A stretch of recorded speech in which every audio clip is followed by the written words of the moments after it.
Classic Audiobooks Library presents The Beauty and the Beast, written by Gabrielle-Suzanne Barbot de Villeneuve, narrated by Rupert. Where in the world are you listening from? Please drop your city or country in the comments below. I love seeing how far these stories go. Let's begin. In a country very far from this is to be seen a great city wherein trade flourishes abundantly. It numbered amongst its citizens a merchant who succeeded in all his speculations, and upon whom fortune, responding to his wishes, had always showered her fairest favours. But if he had immense wealth, he had also a great many children, his family consisting of 6 boys and 6 girls. None of them were settled in life. The boys were too young to think of it. The girls, too proud of their fortunes, upon which they had every reason to count, could not easily determine upon the choice they should make. Their vanity was flattered by the attentions of the handsomest young gentleman, but a reverse of fortune which they did not at all expect came to trouble their felicity. Their house took fire. The splendid furniture with which it was filled, the account books, the notes, gold, silver, and all the valuable stores which formed the merchant's principal wealth were enveloped in this fatal conflagration, which was so violent that very few of the things could be saved. This first misfortune was but the forerunner of others. The father, with whom hitherto everything had prospered, lost at the same time, either by shipwreck or by pirates, all the ships he had at sea. His correspondence made him a bankrupt, his foreign agents were treacherous. In short, from the greatest opulence, he suddenly fell into the most abject poverty.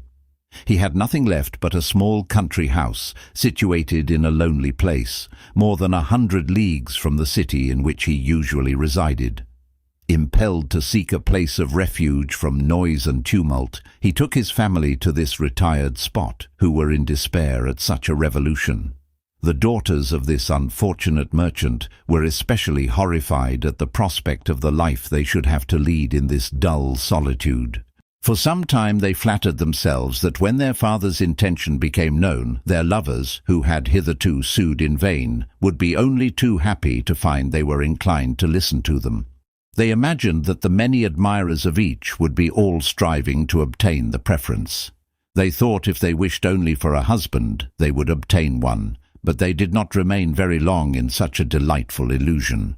They had lost their greatest attractions when, like a flash of lightning, their father's splendid fortune had disappeared, and their time for choosing had departed with it. Their crowd of admirers vanished at the moment of their downfall. Their beauty was not sufficiently powerful to retain one of them. Their friends were not more generous than their lovers. From the hour they became poor, everyone without exception ceased to know them. Some were even cruel enough to impute their misfortunes to their own acts.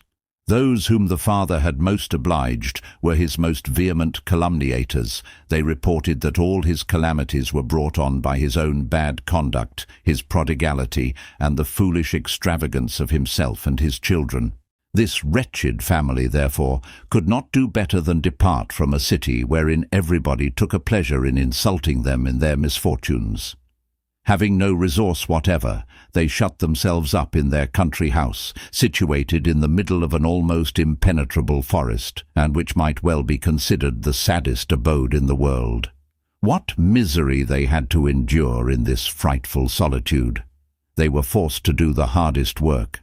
Not being able to have anyone to wait upon them, this unfortunate merchant's sons were compelled to divide the servants' duties amongst them, as well as to exert themselves in every way that people must do who have to earn their livelihood in the country. The daughters, on their part, had sufficient employment. Like the poor peasant girls, they found themselves obliged to employ their delicate hands in all the labours of a rural life. Wearing nothing but woolen dresses, having nothing to gratify their vanity, existing upon what the land could give them, limited to common necessaries, but still retaining a refined and dainty taste, these girls incessantly regretted the city and its attractions.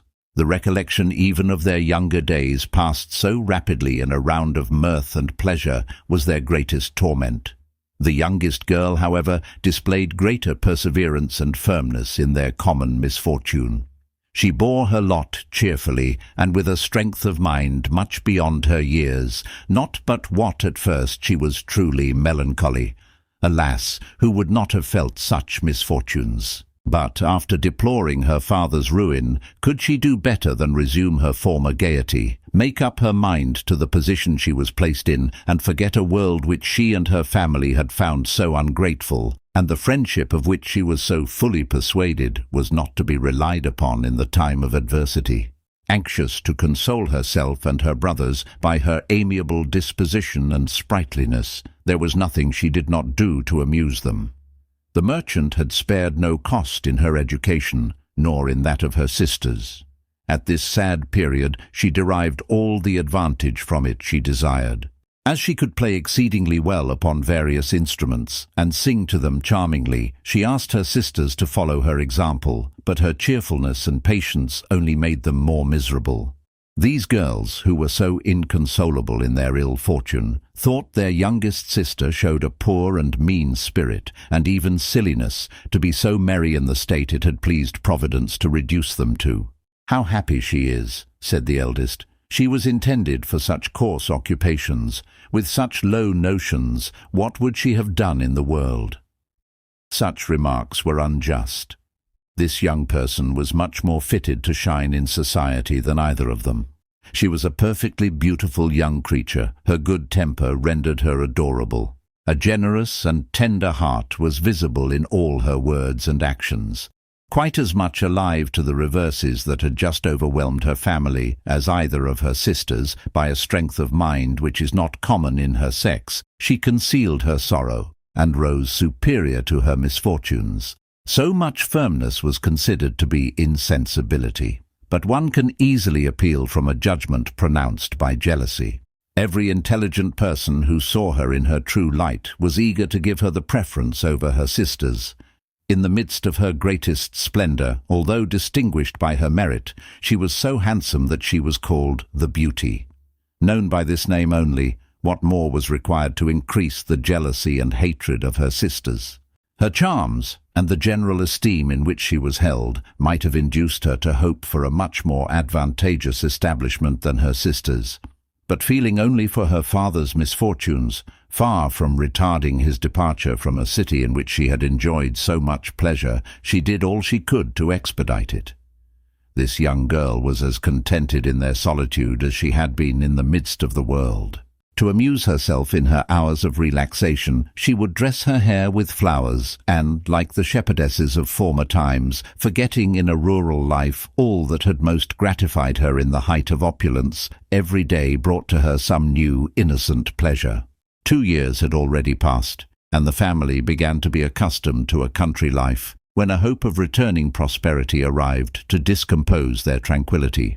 The father received news that one of his vessels, that he thought was lost, had safely arrived in port, richly laden. His informants added they feared the factors would take advantage of his absence and sell the cargo at a low price, and by this fraud make a great profit at his expense. He imparted these tidings to his children, who did not doubt for an instant but that they should soon be enabled to return from exile. The girls, much more impatient than the boys, thinking it was unnecessary to wait for more certain proof, were anxious to set out instantly and to leave everything behind them. But the father, who was more prudent, begged them to moderate their delight. However important he was to his family, at a time when the labours of the field could not be interrupted without great loss, he determined to leave his sons to get in the harvest, and that he would set out upon this long journey.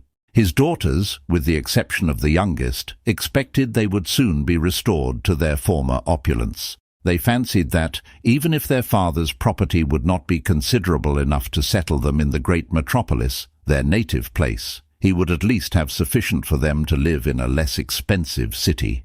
They trusted they should find good society there, attract admirers, and profit by the first offer that might be made to them. Scarcely remembering the troubles they had undergone for the last 2 years, believing themselves to be already, as by a miracle, removed from poverty into the lap of plenty, they ventured, for retirement had not cured them of the taste for luxury and display, to overwhelm their father with foolish commissions. They requested him to make purchases of jewelry, attire, and headdresses. Each endeavoured to outvie the other in her demands, so that the sum total of their father's supposed fortune would not have been sufficient to satisfy them. Beauty, who was not the slave of ambition, and who always acted with prudence, saw directly that if he executed her sister's commissions, it would be useless for her to ask for anything. But the father, astonished at her silence, said, interrupting his insatiable daughters, "Well, Beauty, dost thou not desire anything? What shall I bring thee? What dost thou wish for? Speak freely." "My dear papa," replied the amiable girl, embracing him affectionately, "I wish for one thing more precious than all the ornaments my sisters have asked you for. I have limited my desires to it, and shall be only too happy if they can be fulfilled. It is the gratification of seeing you return in perfect health." This answer was so unmistakably disinterested that it covered the others with shame and confusion. They were so angry that one of them, answering for the rest, said with bitterness, "This child gives herself great airs and fancies that she will distinguish herself by these affected heroics. Surely nothing can be more ridiculous." But the father, touched by her expressions, could not help showing his delight at them. Appreciating too the feeling which induced her to ask nothing for herself, he begged she would choose something. And to allay the ill will that his other daughters had towards her, he observed to her that such indifference to dress was not natural at her age, that there was a time for everything. "Very well, my dear father," said she. "Since you desire me to make some request, I beg you will bring me a rose. I love that flower passionately, and since I have lived in this desert, I have not had the pleasure of seeing one." This was to obey her father, and at the same time to avoid putting him to any expense for her. At length the day arrived that this good old man was compelled to leave his family. He travelled as fast as he could to the great city to which the prospect of a new fortune recalled him. But he did not meet with the benefits he had hoped for. His vessel had certainly arrived, but his partners, believing him to be dead, had taken possession of it, and all the cargo had been disposed of. Thus, instead of entering into the full and peaceable possession of that which belonged to him, he was compelled to encounter all sorts of chicanery in the pursuit of his rights. He overcame them, but after more than 6 months of trouble and expense, he was not any richer than he was before. His debtors had become insolvent, and he could hardly defray his own costs. Thus terminated this dream of riches. To add to his disagreeables, he was obliged, on the score of economy, to start on his homeward journey at the most inconvenient time, and in the most frightful weather. Exposed on the road to the piercing blasts, he thought he should die with fatigue, but when he found himself within a few miles of his house, which he did not reckon upon leaving for such false hopes, and which Beauty had shown her sense in mistrusting, his strength returned to him. It would be some hours before he could cross the forest. It was late, but he wished to continue his journey. He was benighted, suffering from intense cold, buried, one might say, in the snow with his horse. Not knowing which way to bend his steps, he thought his last hour had come. No hut in his road, although the forest was filled with them.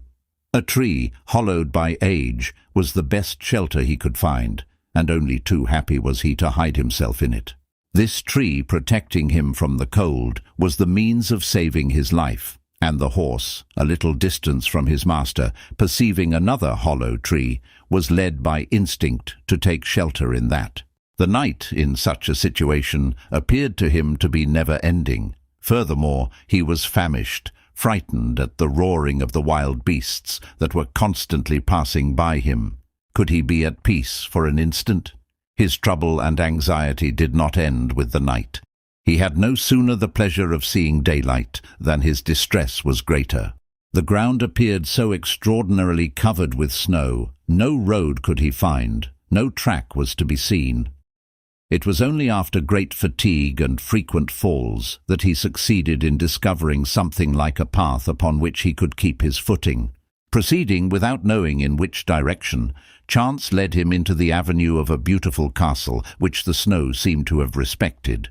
It consisted of 4 rows of orange trees laden with flowers and fruit. Statues were seen here and there, regardless of order or symmetry. Some were in the middle of the road, others among the trees, all after the strangest fashion. They were of the size of life and had the color of human beings, in different attitudes and in various dresses, the greatest number representing warriors. Arriving at the first courtyard, he perceived a great many more statues. He was suffering so much from cold that he could not stop to examine them. An agate staircase with balusters of chased gold first presented itself to his sight. He passed through several magnificently furnished rooms. A gentle warmth which he breathed in them renovated him. He needed food, but to whom could he apply? This large and magnificent edifice appeared to be inhabited only by statues. A profound silence reigned throughout it. Nevertheless, it had not the air of an old palace that had been deserted. The halls, the rooms, the galleries were all open.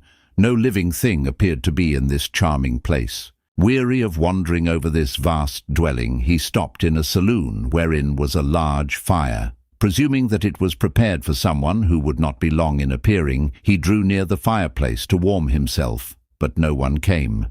Seated on a sofa near the fire, a sweet sleep closed his eyelids and left him no longer in a condition to observe the entrance of anyone. Fatigue induced him to sleep. Hunger awoke him. He had been suffering from it for the last 24 hours. The exercise that he had taken ever since he had been in this palace increased his appetite.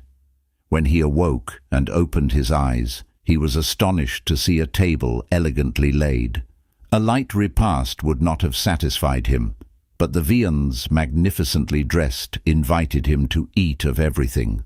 His first care was to utter in a loud voice his thanks to those from whom he had received so much kindness, and he then resolved to wait quietly till it pleased his host to make himself known to him.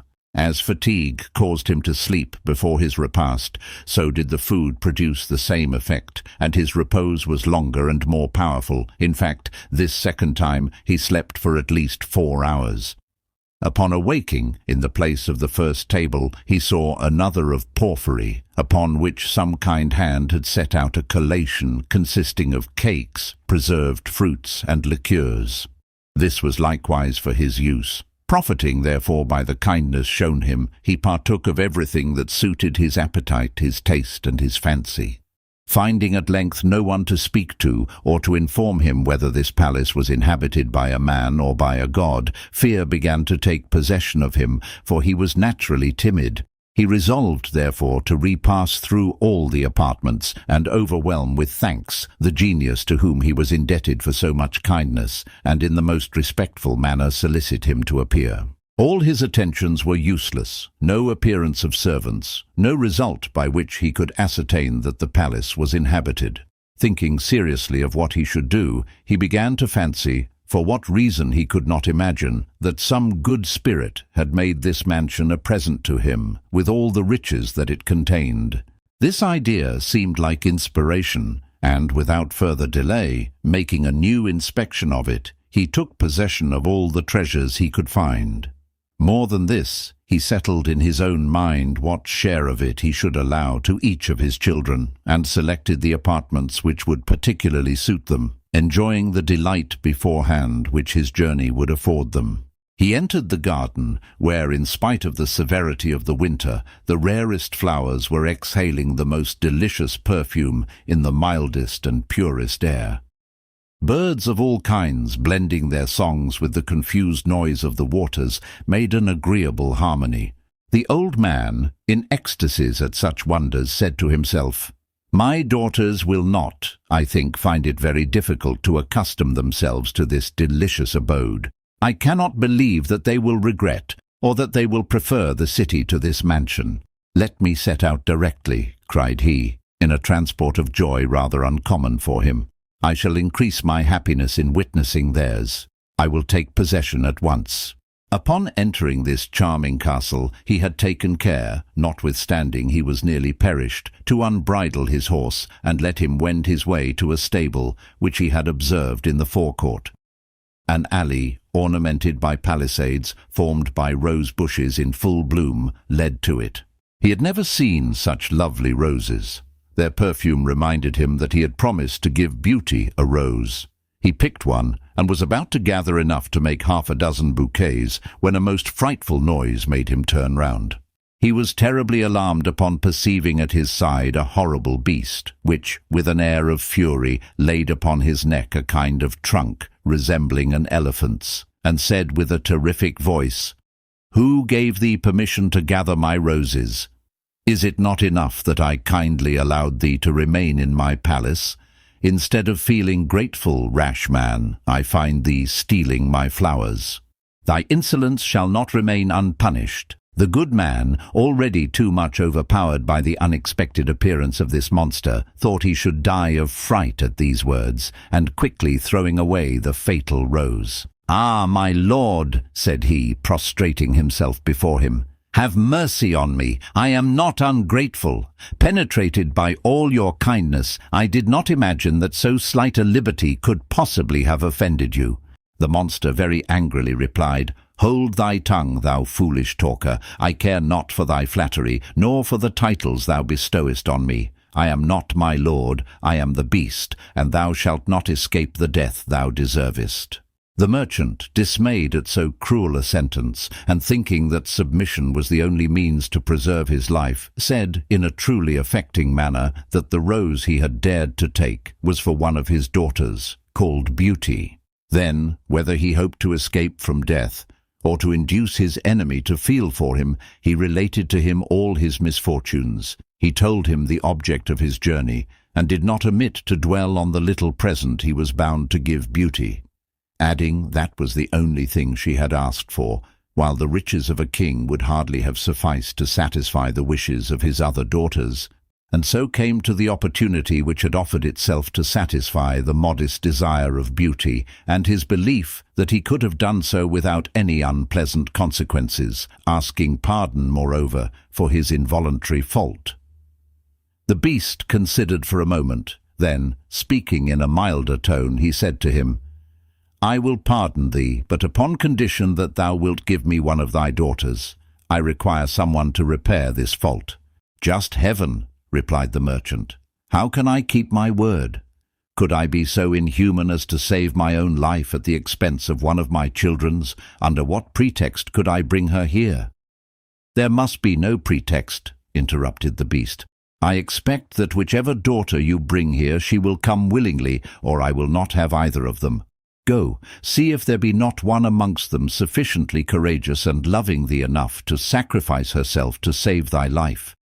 Thou appearest to be an honest man. Give me thy word of honor to return in a month. If thou canst decide to bring one of them back with thee, she will remain here and thou wilt return home. If thou canst not do so, promise me to return hither alone, after bidding them farewell forever, for thou wilt belong to me.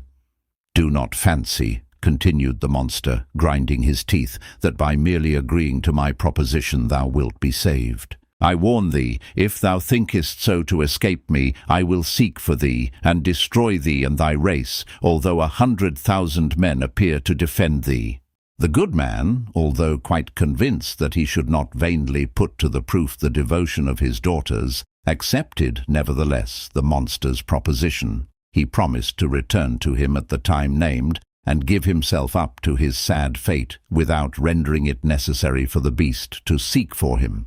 After this assurance, he thought himself at liberty to retire and take leave of the beast, whose presence was most distressing to him. The respite was but brief, yet he feared he might revoke it. He expressed his anxiety to depart, but the beast told him he should not do so till the following day.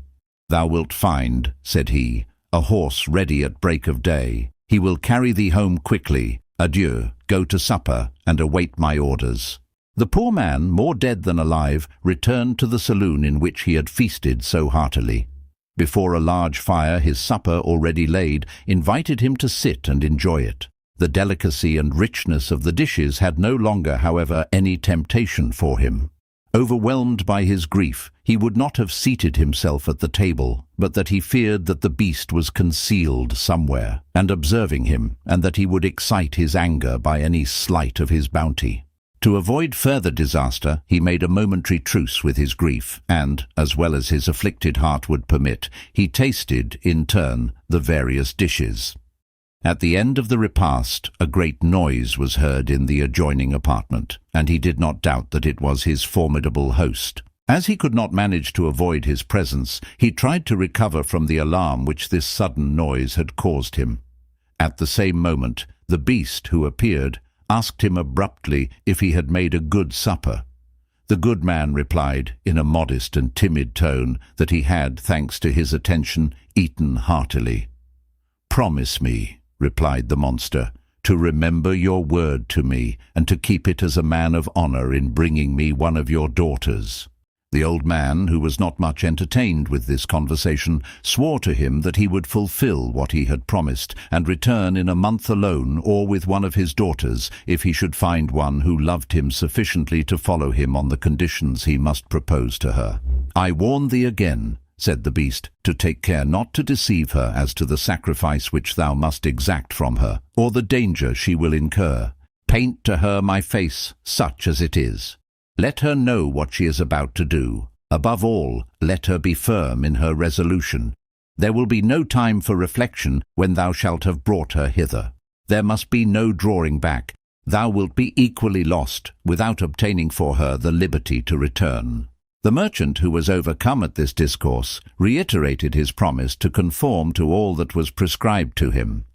The monster, satisfied with his answer, ordered him to retire to rest, and not to rise till he should see the sun and hear a golden bell. "Thou wilt breakfast before setting out," said he again, "and thou mayest take a rose with thee for beauty.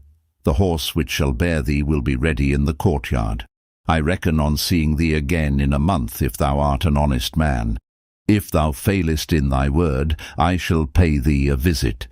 The good man, for fear of prolonging a conversation already too painful to him, made a profound reverence to the beast, who told him again not to be anxious respecting the road by which he should return, as at the time appointed the same horse which he would mount the next morning would be found at his gate, and would suffice for his daughter and himself. However little disposition the old man felt for sleep, he dared not disobey the orders he had received. Obliged to lie down, he did not rise till the sun began to illumine the chamber. His breakfast was soon dispatched, and he then descended into the garden to gather the rose which the beast had ordered him to take to beauty. How many tears this flower caused him to shed! But the fear of drawing on himself new disasters made him constrain his feelings, and he went without further delay in search of the horse which had been promised him. He found on the saddle a light but warm cloak. As soon as the horse felt him on his back, he set off with incredible speed. The merchant, who in a moment lost sight of this fatal palace, experienced as great a sensation of joy as he had on the previous evening felt in perceiving it, with this difference, that the delight of leaving it was embittered by the cruel necessity of returning to it. "To what have I pledged myself?" said he, whilst his courser carried him with a velocity and a lightness which is only known in fairyland. "Would it not be better that I should become at once the victim of this monster who thirsts for the blood of my family? By a promise I have made, as unnatural as it is indiscreet, I have prolonged my life. Is it possible that I could think of extending my days at the expense of those of my daughters? Can I have the barbarity to lead one to him, to see him, no doubt, devour her before my eyes?" But all at once, interrupting himself, he cried, "Miserable wretch that I am, what have I to fear? If I could find it in my heart to silence the voice of nature, would it depend on me to commit this cowardly act? She must know her fate and consent to it. I see no chance that she will be inclined to sacrifice herself for an inhuman father, and I ought not to make such a proposition to her. It is unjust. But even if the affection which they all entertain for me should induce one to devote herself, would not a single glance at the beast destroy her constancy, and I could not complain. Ah, too imperious beast," exclaimed he, "thou hast done this expressly. By putting an impossible condition to the means thou offerest me to escape thy fury, and obtain the pardon of a trifling fault, thou hast added insult to injury.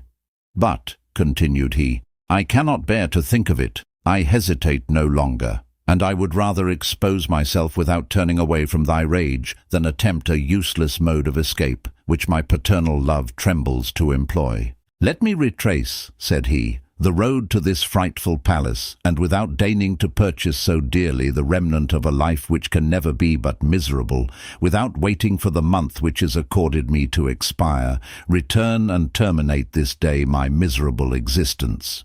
At these words he endeavoured to retrace his steps, but he found it impossible to turn the bridle of his horse. Allowing himself, therefore, against his will, to be carried forward, he resolved at least to propose nothing to his daughters. Already he saw his house in the distance, and strengthening himself more and more in his resolution, "I will not speak to them," he said, "of the danger which threatens me. I shall have the pleasure of embracing them once more. I shall give them my last advice. I will beg them to live on good terms with their brothers, whom I shall also implore not to abandon them." In the midst of this reverie he reached his door. His own horse, which had found its way home the previous evening, had alarmed his family. His sons, dispersed in the forest, had sought him in every direction, and his daughters, in their impatience to hear some tidings of him, were at the door in order to obtain the earliest intelligence. As he was mounted on a magnificent steed and wrapped in a rich cloak, they could not recognize him, but took him at first for a messenger sent by him, and the rose which they perceived attached to the pommel of the saddle made them perfectly easy on his account.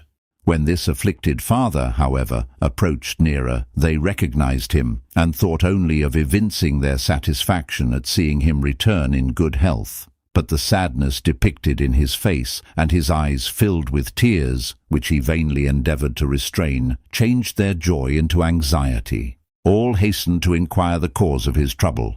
He made no reply, but by saying to Beauty, as he presented her with the rose, "There is what thou hast demanded of me, but thou wilt pay dearly for it, as well as the others." "I was certain," exclaimed the eldest, "and I was saying this very moment that she would be the only one whose commission you would execute.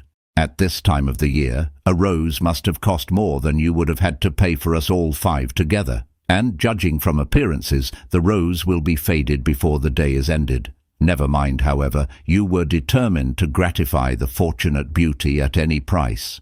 "It is true," replied the father mournfully, "that this rose has cost me dear, and more dear than all the ornaments which you wished for would have done. It is not in money, however, and would to heaven that I might have purchased it with all I am yet worth in the world." These words excited the curiosity of his children, and dispelled the resolution which he had taken not to reveal his adventure. He informed them of the ill success of his journey, the trouble which he had undergone in running after a chimerical fortune, and all that had taken place in the palace of the monster. After this explanation, despair took the place of hope and of joy. The daughters, seeing all their projects annihilated by this thunderbolt, uttered fearful cries. The brothers, more courageous, said resolutely that they would not suffer their father to return to this frightful castle, that they were bold enough to deliver the earth from this horrible beast, even supposing he should have the temerity to come in search of him. The good man, although moved at their affliction, forbade them to commit violence, telling them that as he had given his word, he would kill himself rather than fail to keep it. Notwithstanding this, they sought for expedients to save his life. The young men, full of courage and filial affection, proposed that one of them should go and offer himself as a victim to the wrath of the beast. But the monster had said positively and explicitly that he would have one of the daughters and not one of the sons. The brave brothers, grieved that their good intentions could not be acted upon, then did what they could to inspire their sisters with the same sentiments. But their jealousy of Beauty was sufficient to raise an invincible obstacle to such heroic action. "It is not just," said they, "that we should perish in so frightful a manner for a fault of which we are not guilty. It would be to render us victims to Beauty, to whom they would be very glad to sacrifice us. But duty does not require such a sacrifice. Here is the fruit of the moderation and perpetual preaching of this unhappy girl. Why did she not ask, like us, for a good stock of clothes and jewels? If we have not had them, it has at all events cost nothing for asking, and we have no cause to reproach ourselves for having exposed the life of our father by indiscreet demands. If, by an affected disinterestedness, she had not sought to distinguish herself, as she is in all things more favoured than we, he would have no doubt found enough money to content her. But she must needs, by her singular caprice, bring on us all this misfortune. It is she who has caused it, and they wish us to pay the penalty. We will not be her dupe. She has brought it on herself, and she must find the remedy. Beauty, whose grief had almost deprived her of consciousness, suppressing her sobs and sighs, said to her sisters, "I am the cause of this misfortune. It is I alone who must repair it. I confess it would be unjust to allow you to suffer for my fault. Alas, it was, notwithstanding, an innocent wish. Could I foresee that the desire to have a rose when we were in the middle of summer would be punished so cruelly? The fault is committed, however. Whether I am innocent or guilty, it is just that I should expiate it. It cannot be imputed to anyone else. I will risk my life," pursued she in a firm tone, "to release my father from his fatal engagement.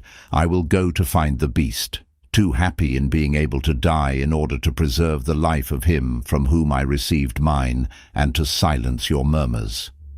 Do not fear that anything can turn me from my purpose, but I pray you during this month to do me the favour to spare me your reproaches." So much firmness in a girl of her age surprised them all much, and the brothers, who loved her tenderly, were moved at her resolution. They paid her infinite attention and felt the loss they were about to sustain, but it was requisite to save the life of a father.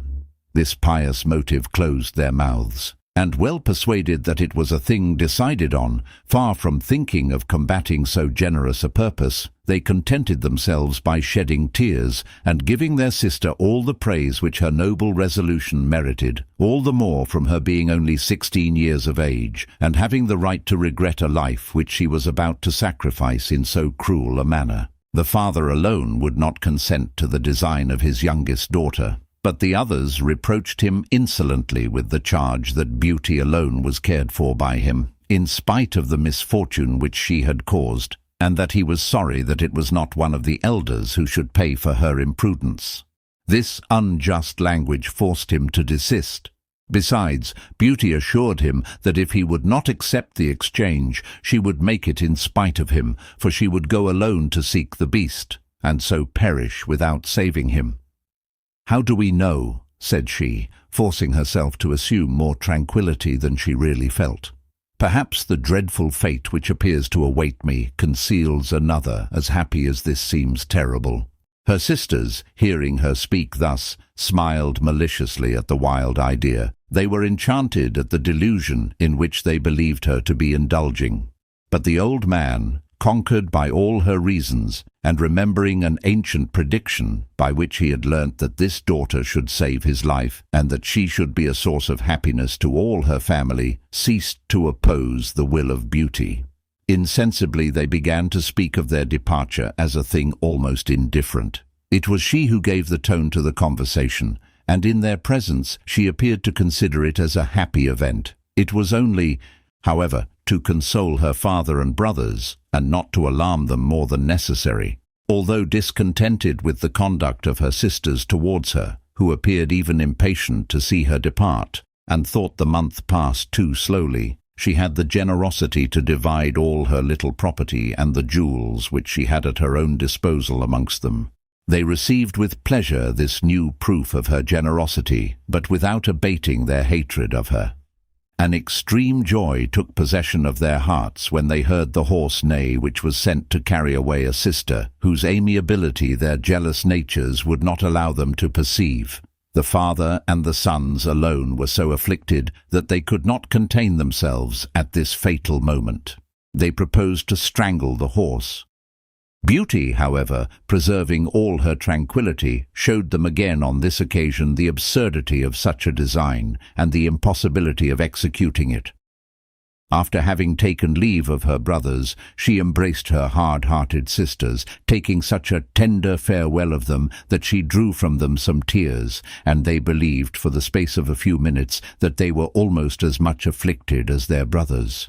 During these brief yet lingering leave-takings, the good man, hurried by his daughter, had mounted his horse.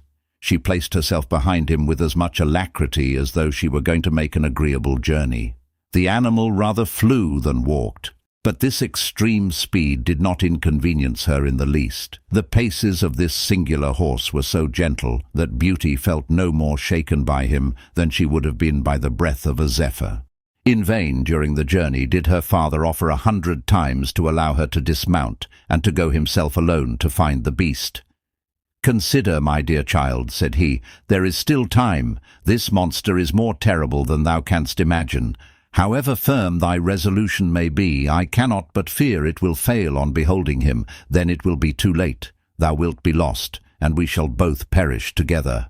"If I went," replied Beauty, "to seek this terrible beast with the hope of being happy, it is not impossible that that hope would fail me at the sight of him.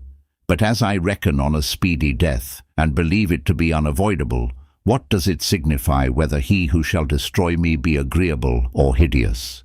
Conversing thus, night closed around them, but the horse went quite as fast in the darkness. It was, however, suddenly dissipated by a most unexpected spectacle. This was caused by the discharge of all kinds of beautiful fireworks, flower-pots, Catherine wheels, suns, bouquets, which dazzled the eyes of our travellers. This agreeable and unlooked-for illumination lighted up the entire forest and diffused a gentle heat through the air, which was become desirable, for the cold in this country was more keenly felt in the night than by day. By this charming light, the father and daughter found themselves in an avenue of orange trees. At the moment that they entered it, the fireworks ceased. The illumination was, however, continued by all the statues having in their hands lighted torches. Besides these, lamps without number covered the front of the palace, symmetrically arranged in forms of true lovers' knots and crowned ciphers, consisting of double LLs and double BBs. On entering the court, they were received by a salute of artillery, which, added to the sound of 1,000 instruments of various kinds, some soft, some warlike, had a fine effect. "The beast must be very hungry indeed," said Beauty half-jestingly, "to make such grand rejoicings at the arrival of his prey."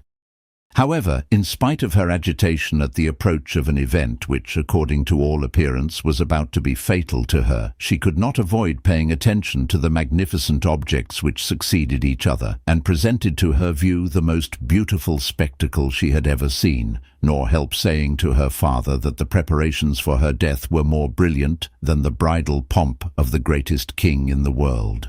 The horse stopped at the foot of the flight of steps. She alighted quickly, and her father, as soon as he had put foot to the ground, conducted her by a vestibule to the saloon in which he had been so well entertained. They found there a large fire, lighted candles which emitted an exquisite perfume, and above all, a table splendidly served. The good man, accustomed to the manner in which the beast regaled his guests, told his daughter that this repast was intended for them, and that they were at liberty to avail themselves of it. Beauty made no difficulty, well persuaded that it would not hasten her death. On the contrary, she imagined that it would make known to the beast the little repugnance she had felt in coming to see him. She hoped that her frankness might be capable of softening him, and even that her adventure might be less sad than she had at first apprehended. The formidable monster with which she had been menaced did not show himself, and the whole palace spoke of joy and magnificence. It appeared that her arrival had caused these demonstrations, and it did not seem probable that they could have been designed for a funeral ceremony. Her hope did not last long, however. The monster made himself heard, a frightful noise caused by the enormous weight of his body, by the terrible clank of his scales, and an awful roaring announced his arrival. Terror took possession of Beauty. The old man, embracing his daughter, uttered piercing cries, but recovering herself in a moment, she suppressed her agitation. Seeing the beast approach, whom she could not behold without a shudder, she advanced with a firm step, and with a modest air saluted him very respectfully. This behavior pleased the monster.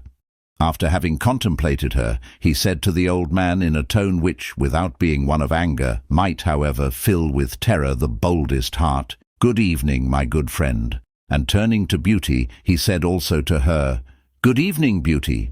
The old man, fearing every instant that something awful would happen to his daughter, had not the strength to reply. But Beauty, without agitation, and in a sweet and firm voice, said, "Good evening, beast." "Do you come here voluntarily?" inquired the beast, "and will you consent to let your father depart without following him?" Beauty replied that she had no other intention. "Ah, and what do you think will become of you after his departure?" "What it may please you," said she. "My life is at your disposal, and I submit blindly to the fate which you may doom me to." "I am satisfied with your submission," replied the beast, "and as it appears that they have not brought you here by force, you shall remain with me. As for thee, good man," said he to the merchant, "thou shalt depart tomorrow at daybreak. The bell will warn you. Delay not after thy breakfast. The same horse will reconduct thee. But," added he, "when thou shalt be in the midst of thy family, dream not of revisiting my palace, and remember it is forbidden thee forever. You, Beauty," continued the monster, addressing her, "conduct your father into the adjoining wardrobe, and choose anything which both of you think will give pleasure to your brothers and sisters. You will find 2 trunks. Fill them. It is right that you should send them something of sufficient value to oblige them to remember you." In spite of the liberality of the monster, the approaching departure of her father sensibly affected Beauty and caused her extreme grief. However, she determined to obey the beast, who quitted them after having said, as he had done on entering, "Good night, Beauty. Good night, good man." When they were alone, the good man, embracing his daughter, wept without ceasing. The idea of leaving her with the monster was a most cruel trial to him. He repented having brought her into that place. The gates were open. He wished to lead her away again, but Beauty impressed upon him the danger and consequences of such a proceeding. They entered the wardrobe which had been indicated to them. They were surprised at the treasures it contained. It was filled with apparel so superb that a queen could not wish for anything more beautiful or in better taste. Never was a warehouse better filled. When Beauty had chosen the dresses she thought the most suitable, not to the present situation of the family, but proportioned to the riches and liberality of the beast, who was the donor, she opened a press, the door of which was of rock crystal, mounted in gold. Although such a magnificent exterior prepared her to find it contained some rare and precious treasures, she saw such a mass of jewels of all kinds that her eyes could hardly support the brilliancy of them. Beauty, from a feeling of obedience, took without hesitation a prodigious quantity, which she divided as well as she could amongst the lots she had already made. On opening the last cabinet, which was no less than a cabinet filled with pieces of gold, she changed her mind. "I think," said she to her father, "that it will be better to empty these trunks and to fill them with coin, which you can give to your children according to your pleasure. By this means you will not be obliged to confide your secret to anyone, and your riches will be possessed by you without danger." The advantage that you would derive from the possession of these jewels, although their value might be more considerable, would be attended by inconvenience. In order to profit by them you would be forced to sell them, and to trust them to persons who would only look on you with envious eyes. Your confidence in them might even prove fatal to you, whilst gold pieces of current coin will place you, continued she, beyond the reach of any misfortune, by giving you the means of acquiring land and houses, and purchasing rich furniture, ornaments, and precious stones. The father approved her forethought, but wishing to take for his daughters some dresses and ornaments, in order to make room for them as well as the gold, he took out of the trunks what he had selected for his own use. The great quantity of coin which he put in did not fill them, however. They were composed of folds which stretched at pleasure. He found room for the jewels which he had displaced, and in fact these trunks contained more than he could even wish for. "So much money," said he to his daughter, "will place me in a position to sell my jewels at my own convenience.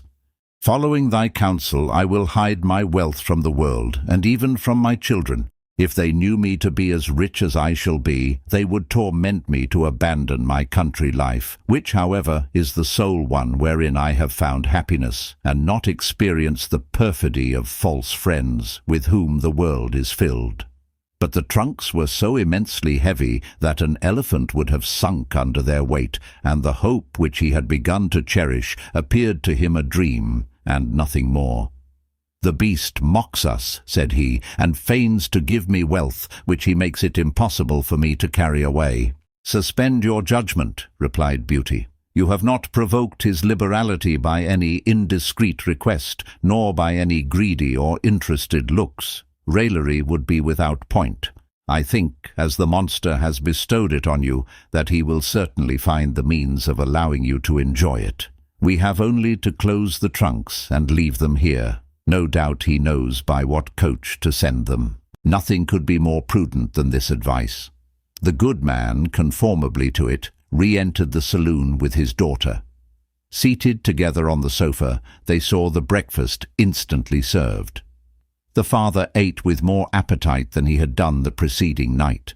That which had come to pass had diminished his despair and revived his confidence. He would have departed without concern if the beast had not had the cruelty to make him understand that he must not dream of seeing his palace again, and that he must wish his daughter an eternal farewell. There is no evil but death without remedy. The good man was not completely stunned by this order. He flattered himself that it would not be irrevocable, and this hope prepared him to quit his host with tolerable satisfaction. Beauty was not so well satisfied. Little persuaded that a happy future was prepared for her, she feared that the rich presents with which the monster loaded her family was but the price of her life, and that he would devour her immediately that he should be alone with her, or at least that a perpetual prison would be her fate, and that her only companion would be this frightful monster. This reflection plunged her into a profound reverie, but a second stroke of the bell warned them that it was time to separate. They descended into the court, where the father found 2 horses, the one loaded with the 2 trunks, and the other destined for himself. The latter, covered with a good cloak, and the saddle having 2 bags attached to it full of refreshments, was the same which he had ridden before. So much attention on the part of the beast again supplied them with subject of conversation, but the horses, neighing and stamping with their hooves, made known to them that it was time to part. The merchant, afraid of irritating the beast by his delay, bade his daughter an eternal farewell. The 2 horses set off faster than the wind, and Beauty instantly lost sight of them. She mounted in tears to the chamber which was appropriated to her, where for some time she was lost in sad reflections.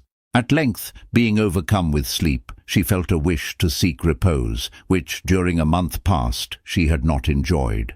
Having nothing better to do, she was about to go to bed when she perceived on the table a service of chocolate prepared. She took it, half asleep, and her eyes almost immediately closed. She fell into a quiet slumber, which since the moment she had received the fatal rose had been unknown to her. During her sleep she dreamt that she was on the bank of a canal, a long way off, the 2 sides of which were ornamented with 2 rows of orange trees and flowering myrtles of immense size, where, engrossed with her sad situation, she lamented the misfortune which condemned her to pass her days in this place without hope of ever leaving it. A young man, beautiful as Cupid is painted, in a voice which touched her heart, then said, "Do not, Beauty, believe thou wilt be as unhappy as it now appears to thee. It is in this place that thou wilt receive the recompense which they have elsewhere unjustly denied thee. Let thy penetration assist thee to extricate me from the appearance which disguises me. Judge in seeing me if my company is contemptible, and ought not to be preferred to a family unworthy of thee. Wish, and all thy desires shall be fulfilled. I love thee tenderly. Thou alone canst bestow happiness on me by being happy thyself.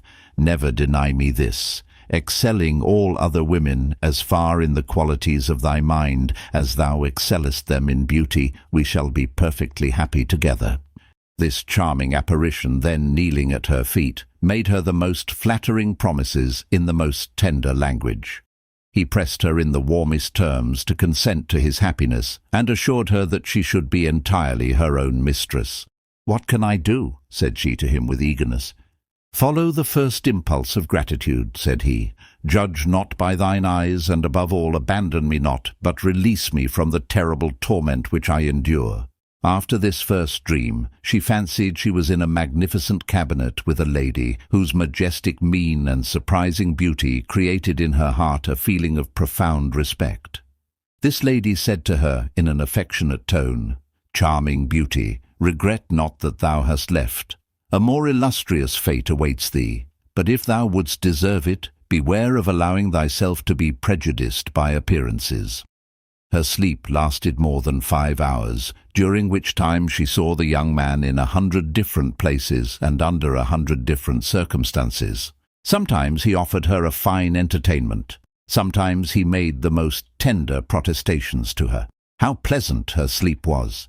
She would have wished to prolong it, but her eyes, open to the light, could not be induced to close again, and Beauty believed she had only had an agreeable dream. A clock struck 12, repeating 12 times her own name, which obliged her to rise. She then saw a toilet table covered with everything necessary for a lady. After having dressed herself with a feeling of pleasure of which she did not imagine the cause, she passed into the saloon, where her dinner was served. When one eats alone, a repast is very soon over. On returning to her chamber, she threw herself on the sofa. The young man of whom she had dreamt again presented himself to her thoughts. "I can make thy happiness," were his words. "Probably this horrible beast who appears to command all here keeps him in prison. How can he be extricated? They repeated to me that I was not to be deceived by appearances. I understand nothing. But how foolish I am! I amuse myself by seeking for reasons to explain an illusion formed by sleep, and which my waking has destroyed. I ought not to pay attention to it. I must only occupy myself with my present fate, and seek such amusements as will prevent my being overcome by melancholy." Shortly afterwards, she began to wander through the numerous apartments of the palace. She was enchanted with them, having never seen anything so beautiful. The first that she entered was a large cabinet of mirrors. She saw herself reflected on all sides. At length a bracelet, suspended to a girandole, caught her sight. She found on it the portrait of the handsome cavalier, just as she had seen him in her sleep. How was it she recognized him immediately? His features were already too deeply impressed on her mind, and, perhaps, in her heart. With joyful haste, she placed the bracelet on her arm, without reflecting whether this action was correct. From this cabinet, having passed into a gallery full of pictures, she there found the same portrait the size of life, which appeared to regard her with such tender attention that she coloured as if this picture had been the person himself, or that she had had witnesses of her thoughts. Continuing her walk, she found herself in a saloon filled with different kinds of instruments. Knowing how to play on almost all, she tried several, preferring the harpsichord to the others, because it was a better accompaniment for the voice. From this saloon she entered another gallery, corresponding to that in which were the paintings. It contained an immense library. She liked reading, and since her sojourn in the country she had been deprived of this pleasure. Her father, by the confusion of his affairs, had found himself obliged to sell his books. Her great taste for study could easily be satisfied in this place, and would guarantee her against the dullness consequent on solitude. The day passed before she could see everything. At the approach of night, all the apartments were illuminated by perfumed wax lights, placed in lustres either transparent or of different colours, and not of crystal, but made of diamonds and rubies. At the usual hour, Beauty found her supper served, with the same delicacy and neatness as before. No human figure presented itself to her view. Her father had told her she would be alone. This solitude began no longer to trouble her when the beast made himself heard. Never having yet found herself alone with him, ignorant how this interview would pass off, fearing even that he only came to devour her, is it any wonder that she trembled? But on the arrival of the beast, whose approach was by no means furious, her fears were dissipated. This monstrous giant said, roughly, "Good evening, beauty." She returned his salutation in the same terms, with a calm air, but a little tremulously. Amongst the different questions which the monster put to her, he asked how she amused herself. Beauty replied, "I have passed the day in inspecting your palace, but it is so vast that I have not had time to see all the apartments and the beauties which it contains." The beast asked her, "Do you think you can get accustomed to living here?" The girl replied politely that she could live without trouble in so beautiful an abode. After an hour's conversation, Beauty discovered that the terrible tone of his voice was attributable only to the nature of the organ, and that the beast was more inclined to stupidity than to ferocity. At length he asked her bluntly if she would marry him.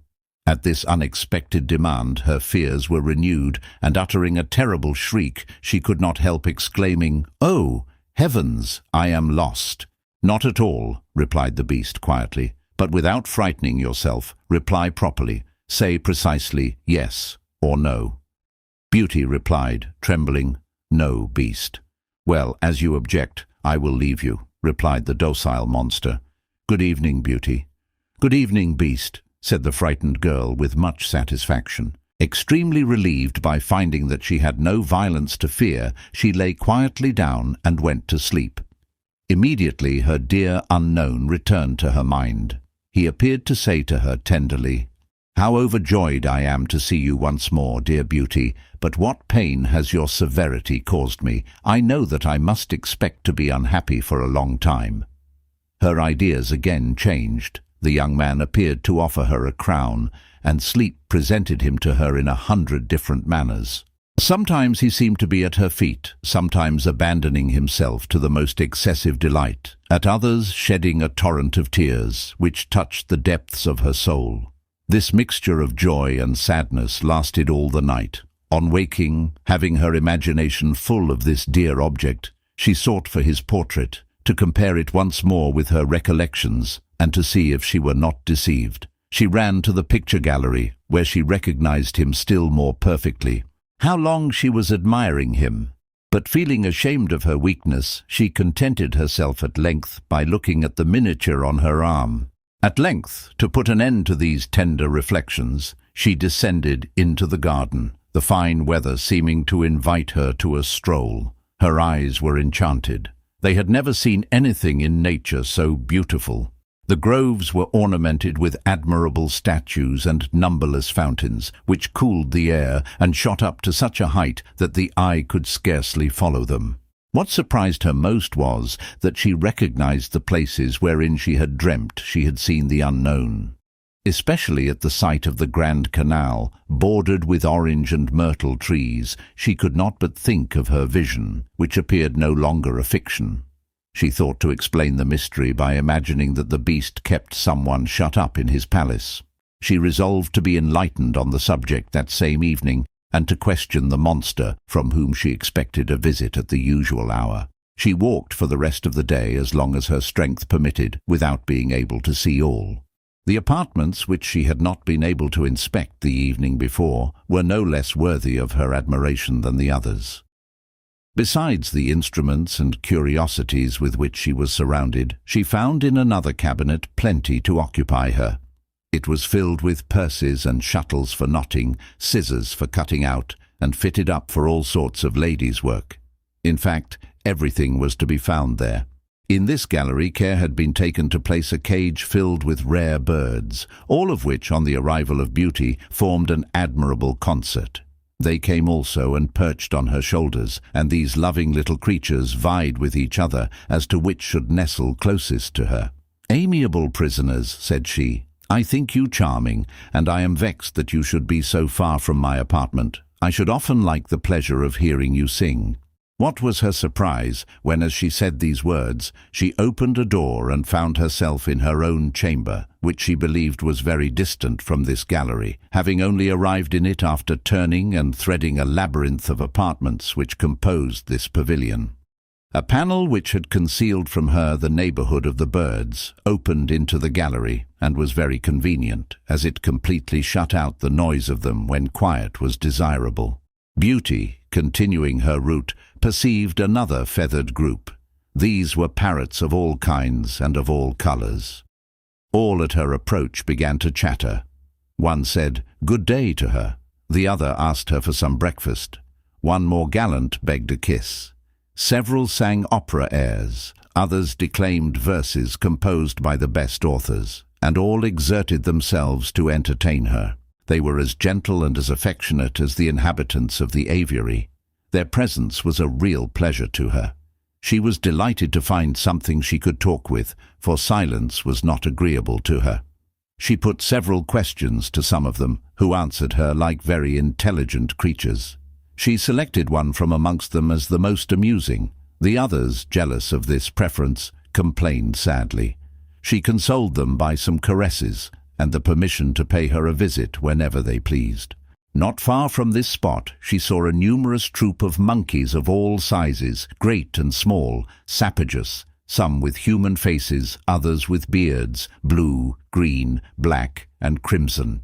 They advanced to meet her at the door of their apartment, which she had by chance arrived at.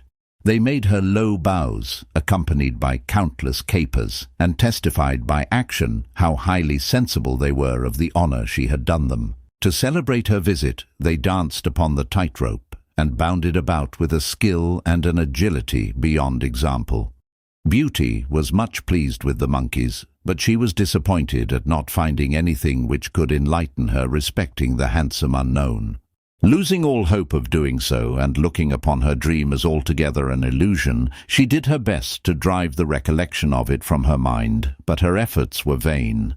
She praised the monkeys, and caressing them, said she should like some of them to follow her and keep her company. Instantly 2 tall young apes in court dresses, who appeared to have been only waiting for her orders, advanced and placed themselves with great gravity beside her. 2 sprightly little monkeys took up her train as her pages. A facetious baboon, dressed as a Spanish gentleman of the chamber, presented his paw to her, very neatly gloved, and accompanied by this singular cortege, Beauty proceeded to the supper table. During her meal the smaller birds whistled in perfect tune, an accompaniment to the voices of the parrots, who sang the finest and most fashionable airs. During the concert, the monkeys, who had taken upon themselves the right of attending upon Beauty, having in an instant settled their several ranks and duties, commenced their service, and waited on her in full state, with all the attention and respect that officers of a royal household are accustomed to pay to queens. On rising from table, another troop proceeded to entertain her with a novel spectacle. They were a sort of company of actors, who played a tragedy in the most extraordinary fashion. These signor monkeys and signora apes in stage dresses covered with embroidery, pearls and diamonds executed all the actions suitable to the words of their parts, which were spoken with great distinctness and proper emphasis by the parrots. So cleverly, indeed, that it was necessary to be assured that these birds were concealed in the wig of one actor or under the mantle of another, not to believe that these new-fashioned tragedians were speaking themselves. The drama appeared to have been written expressly for the actors, and Beauty was enchanted.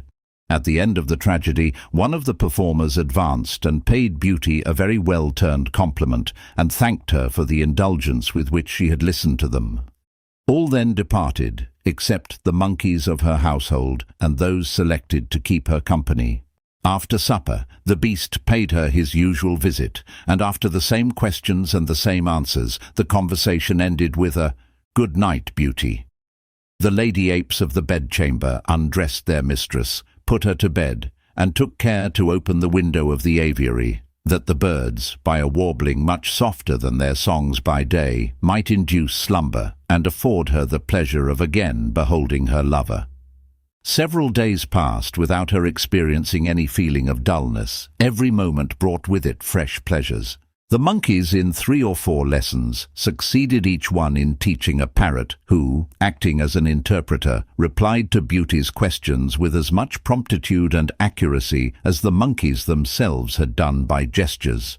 In fine, Beauty found nothing to complain of but the obligation of enduring every evening the presence of the beast. But his visits were short, and it was undoubtedly to him that she was indebted for the enjoyment of all imaginable amusements. The gentleness of the monster occasionally inspired Beauty with the idea of asking some explanation respecting the person she saw in her dreams, but sufficiently aware that he was in love with her, and fearing by such questioning to awaken his jealousy, she had the prudence to remain silent and did not venture to satisfy her curiosity. By degrees she had visited every apartment in this enchanted palace, but one willingly returns to the inspection of things which are rare, singular, and costly. Beauty turned her steps towards a great saloon, which she had only seen once before. This room had 4 windows in it on each side. 2 only were open, and admitted a glimmering light. Beauty wished for more light, but in lieu of obtaining any by opening another window, she found it only looked into some enclosed space, which, although large, was obscure, and her eyes could distinguish nothing but a distant gleam, which appeared to reach them through the medium of a very thick crape. Whilst pondering for what purpose this place could have been designed, she was suddenly dazzled by a brilliant illumination. The curtain rose and discovered to Beauty a theatre, exceedingly well lighted.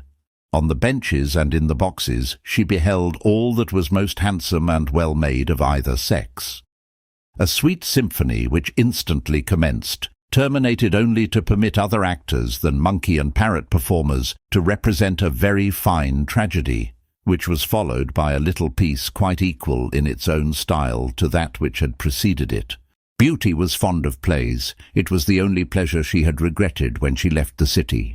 Desiring to ascertain what sort of material the hangings of the box next to her were made of, she found herself prevented doing so by a glass which separated them, and thereby discovered that what she had seen were not the actual objects, but a reflection of them by means of this crystal mirror, which thus conveyed to her sight all that was passing on the stage of the finest city in the world. It is a masterstroke in optics to be able to reflect from such a distance. She remained in her box some time after the play was over, in order to see the fine company go out. The darkness that gradually ensued compelled her to think of other matters. Satisfied with this discovery, of which she promised to avail herself often, she descended into the gardens. Prodigies were becoming familiar to her. She rejoiced to find they were all performed for her advantage and amusement. After supper, the beast came as usual to ask her what she had been doing during the day. Beauty gave him an exact account of all her amusements, and told him she had been to the play. "Do you like it?" inquired the dull creature. "Wish for whatever you please, you shall have it. You are very handsome." Beauty smiled to herself at the coarse manner in which he paid her compliments, but what she did not smile at was the usual question, and the words, "Will you marry me?" put an end to her good humour. She had only to answer, "No," but nevertheless his docility during this last interview did not reassure her. Beauty was alarmed at it. "What is to be the end of all this?" she said to herself. "The question he puts to me every time, 'Will I marry him?' proves that he persists in loving me. His bounty to me confirms it. But though he does not insist on my compliance, nor show any signs of resentment at my refusal, who will be answerable to me that he do not eventually lose his patience, and that my death will not be the consequence?" These reflections rendered her so thoughtful that it was almost daylight before she went to bed. The unknown, who but awaited that moment to appear, reproached her tenderly for her delay. He found her melancholy, lost in thought, and inquired what could have displeased her in such a place. She answered that nothing displeased her except the monster whom she saw every evening. She should have become accustomed to him, but he was in love with her, and this love made her apprehensive of some violence. "By the foolish compliments he pays me," said Beauty to her lover. "I find he desires to marry me. Would you advise me to consent? Alas, were he as charming as he is frightful, you have rendered my heart inaccessible to him and to all others, and I do not blush to own that I can love no one but you." So sweet a confession could but flatter the unknown, yet he replied to her only by saying, "Love him who loves you. Do not be misled by appearances, and release me from prison." These words, continually repeated without any explanation, caused Beauty infinite distress. "What would you that I should do?" said she to him. "I would restore you to liberty at any price, but my desire is vain while you abstain from furnishing me with the means to put it in practice." The unknown made her some answer, but of so confused a nature that she could not comprehend it. 1,000 extravagant fancies passed before her eyes. She saw the monster on a throne, all blazing with jewels. He called to her and invited her to sit beside him. A moment afterwards, the unknown compelled him precipitately to descend and seated himself in his place. The beast regaining the advantage, the unknown disappeared in his turn. He spoke to her from behind a black veil, which changed his voice and rendered it horrible. All her sleep passed in this manner, and yet, notwithstanding the agitation it caused her, she felt it was too soon over, as her awakening deprived her of the sight of the object of her affections. After she had finished dressing, various sorts of work, books and animals occupied her attention until the hour when the play began. She arrived just in time, but she was not at the same theatre. It was the opera, and the performance commenced as soon as she was seated. The spectacle was magnificent, and the spectators were not less so. The mirrors represented to her distinctly the most minute details of the dresses, even of the people in the pit. Delighted to behold human forms and faces, many of which she recognized as those of persons she knew, it would have been a still greater pleasure to her could she have spoken to them, so that they could have heard her. More gratified with this day's entertainment than with that of the preceding, the rest of it passed in the same way that each had done since she had been in that palace. The beast came in the evening, and after his visit she retired, as usual. The night resembled former nights, that is, it was passed in agreeable dreams. When she awoke, she found the same number of domestics to wait upon her, but after dinner her occupations were different. The day before, on opening another of the windows, she had found herself at the opera. To diversify her amusements, she now opened a third window, which displayed to her all the pleasures of the fair of Saint-Germain, much more brilliant then than it is at the present day.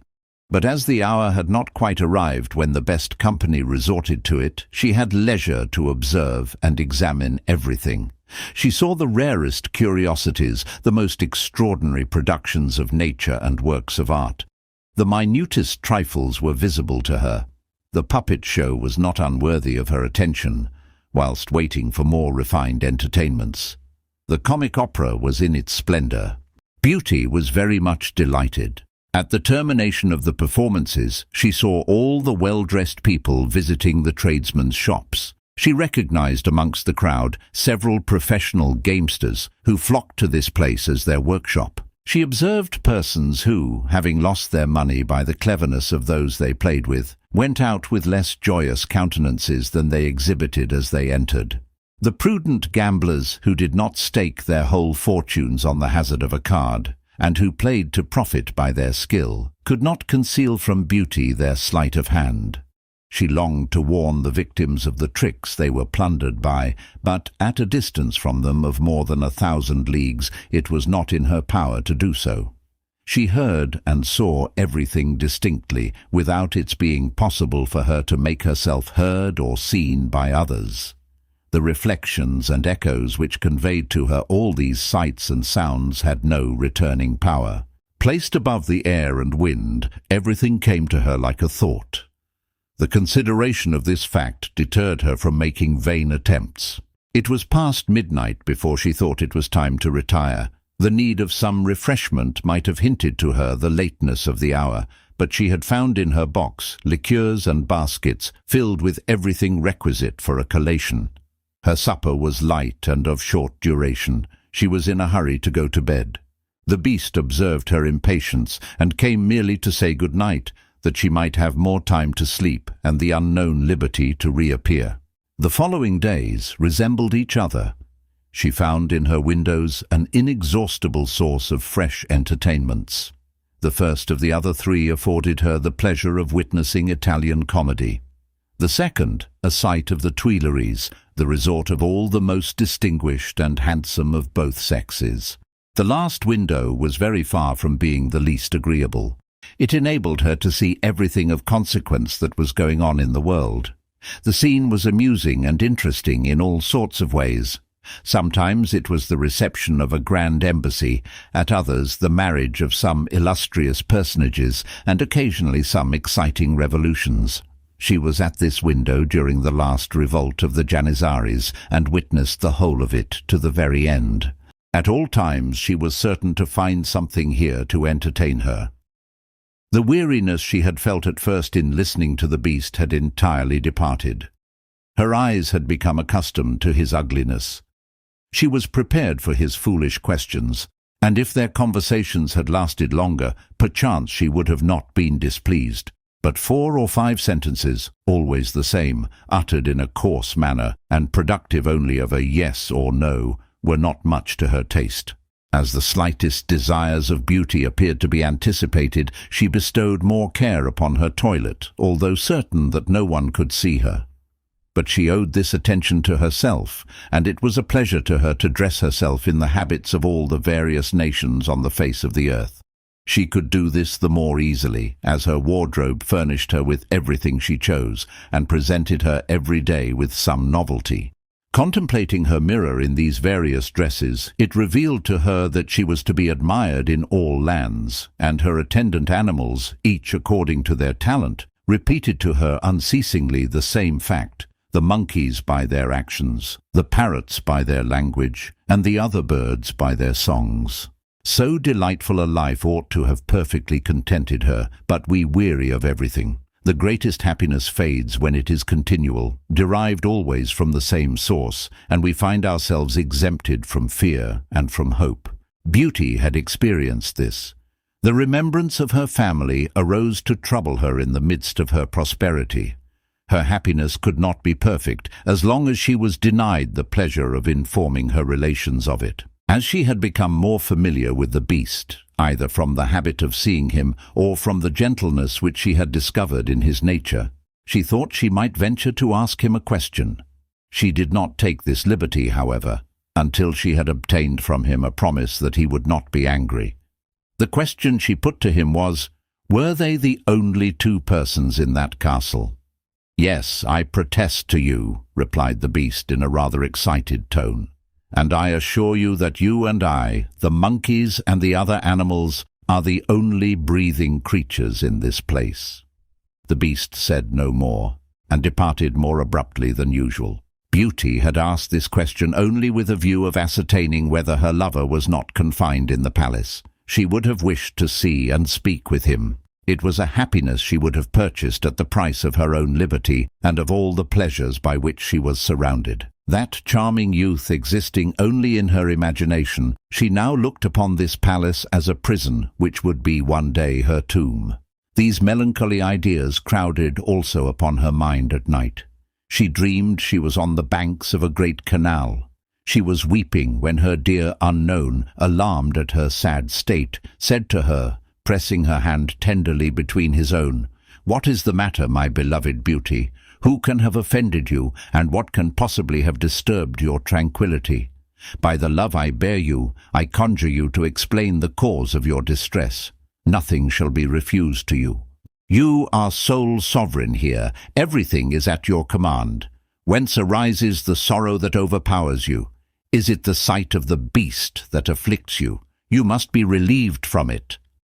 At these words, Beauty imagined she saw the unknown draw a dagger and prepare to plunge it in the throat of the monster, who made no attempt to defend himself, but, on the contrary, offered his neck to the blow with a submission and a calmness which caused the beautiful dreamer to fear the unknown would accomplish his purpose before she could endeavor to prevent him, notwithstanding she had instantly risen to protect the beast. The instant she saw her efforts likely to be anticipated, she exclaimed with all her might, "Hold, barbarian! Harm not my benefactor, or else kill me!" The unknown, who continued striking at the beast, notwithstanding the shrieks of Beauty, said to her angrily, "You love me then no longer, since you take the part of this monster, who is an obstacle to my happiness." "You are ungrateful," she replied, still struggling with him. "I love you more than my life, and I would lose it sooner than cease to love you. You are all the world to me, and I would not do you the injustice to compare you with any other treasure it possesses. I would without a sigh abandon all it could offer me to follow you into the wildest desert. But this tender affection does not stifle my gratitude. I owe everything to the beast. He anticipates all my wishes. It is to him I am indebted for the joy of knowing you, and I would die sooner than endure seeing you do him the slightest injury."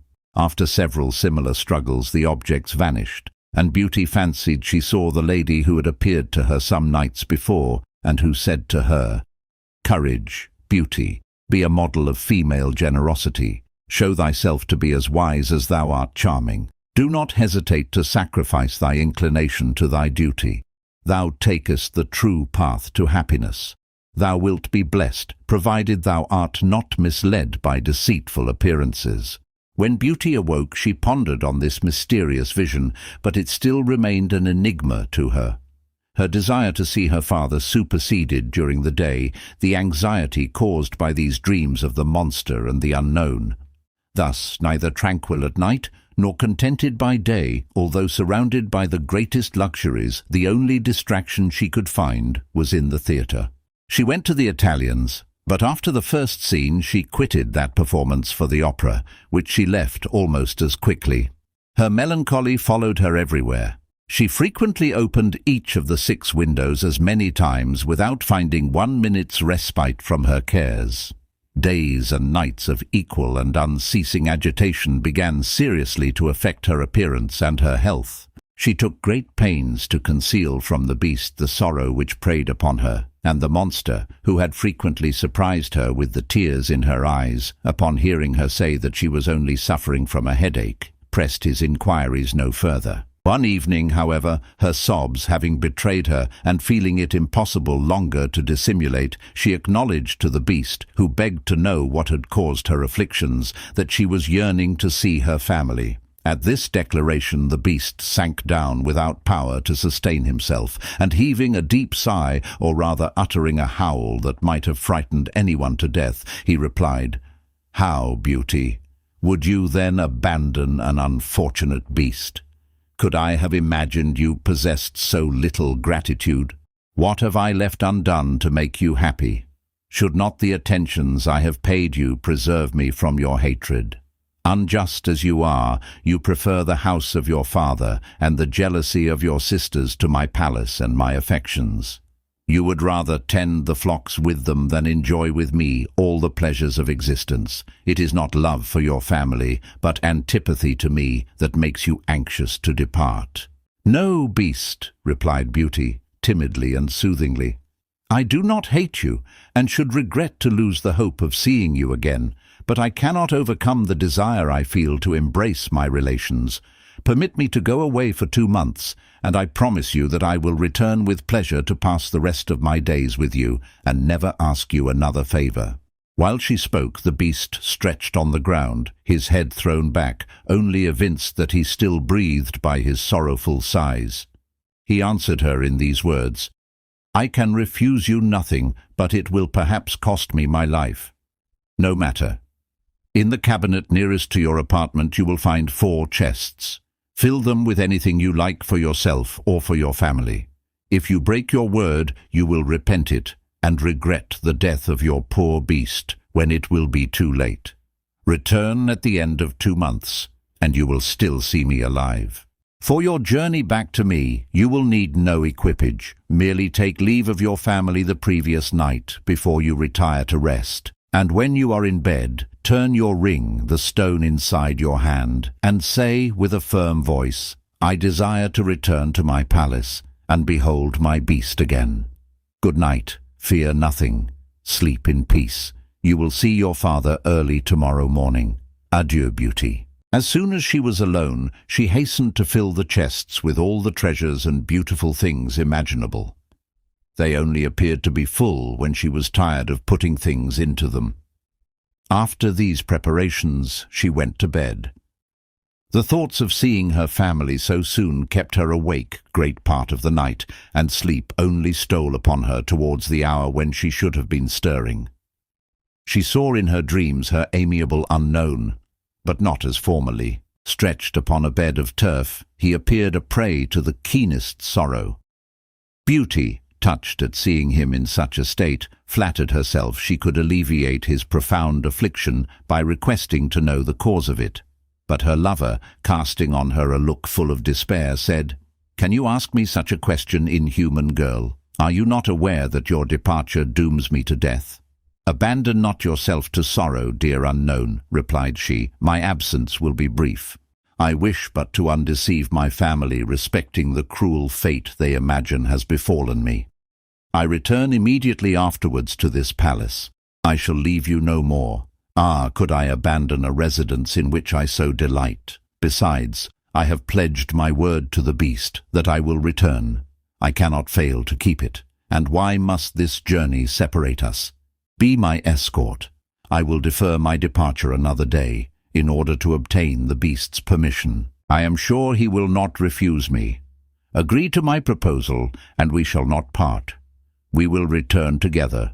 My family will be delighted to see you, and I will answer for their showing you all the attention you deserve. I cannot accede to your wishes, replied the unknown, unless you determine never to return hither. It is the only means of enabling me to quit this spot. How will you decide?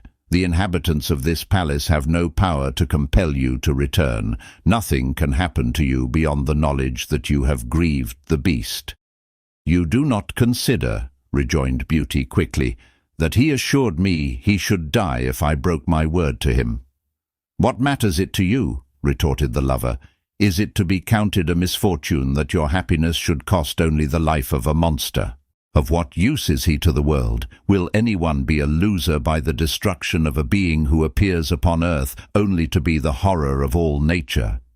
Ha! Exclaimed Beauty almost angrily. Know that I would lay down my life to save his, and that this monster, who is only one in form, has a heart so humane that he should not be persecuted for a deformity which he refrains from rendering more hideous by his actions. I will not repay his kindness with such black ingratitude. The unknown, interrupting her, inquired what she would do if the monster endeavoured to kill him, and, if it were decreed that one of them must slay the other, to which would she afford assistance? I love you only, she replied, but extreme as is my affection for you, it cannot weaken my gratitude to the beast, and if I found myself placed in so fatal a position, I would escape the misery which the result of such a combat would inflict on me by dying by my own hand. But why indulge in such dreadful suppositions? However chimerical, the idea freezes my blood. Let us change the conversation. She set him the example by saying all that an affectionate girl could say, most flattering to her lover. She was not restrained by the rigid customs of society, and slumber left her free to act naturally. She acknowledged to him her love with a frankness which she would have shrunk from when in full possession of her reason. Her sleep was of long duration, and when she awoke she feared the beast had failed in his promise to her. She was in this uncertainty when she heard the sound of a human voice which she recognized. Undrawing her curtains precipitately, what was her surprise when she found herself in a strange apartment, the furniture of which was not near so superb as that in the palace of the beast.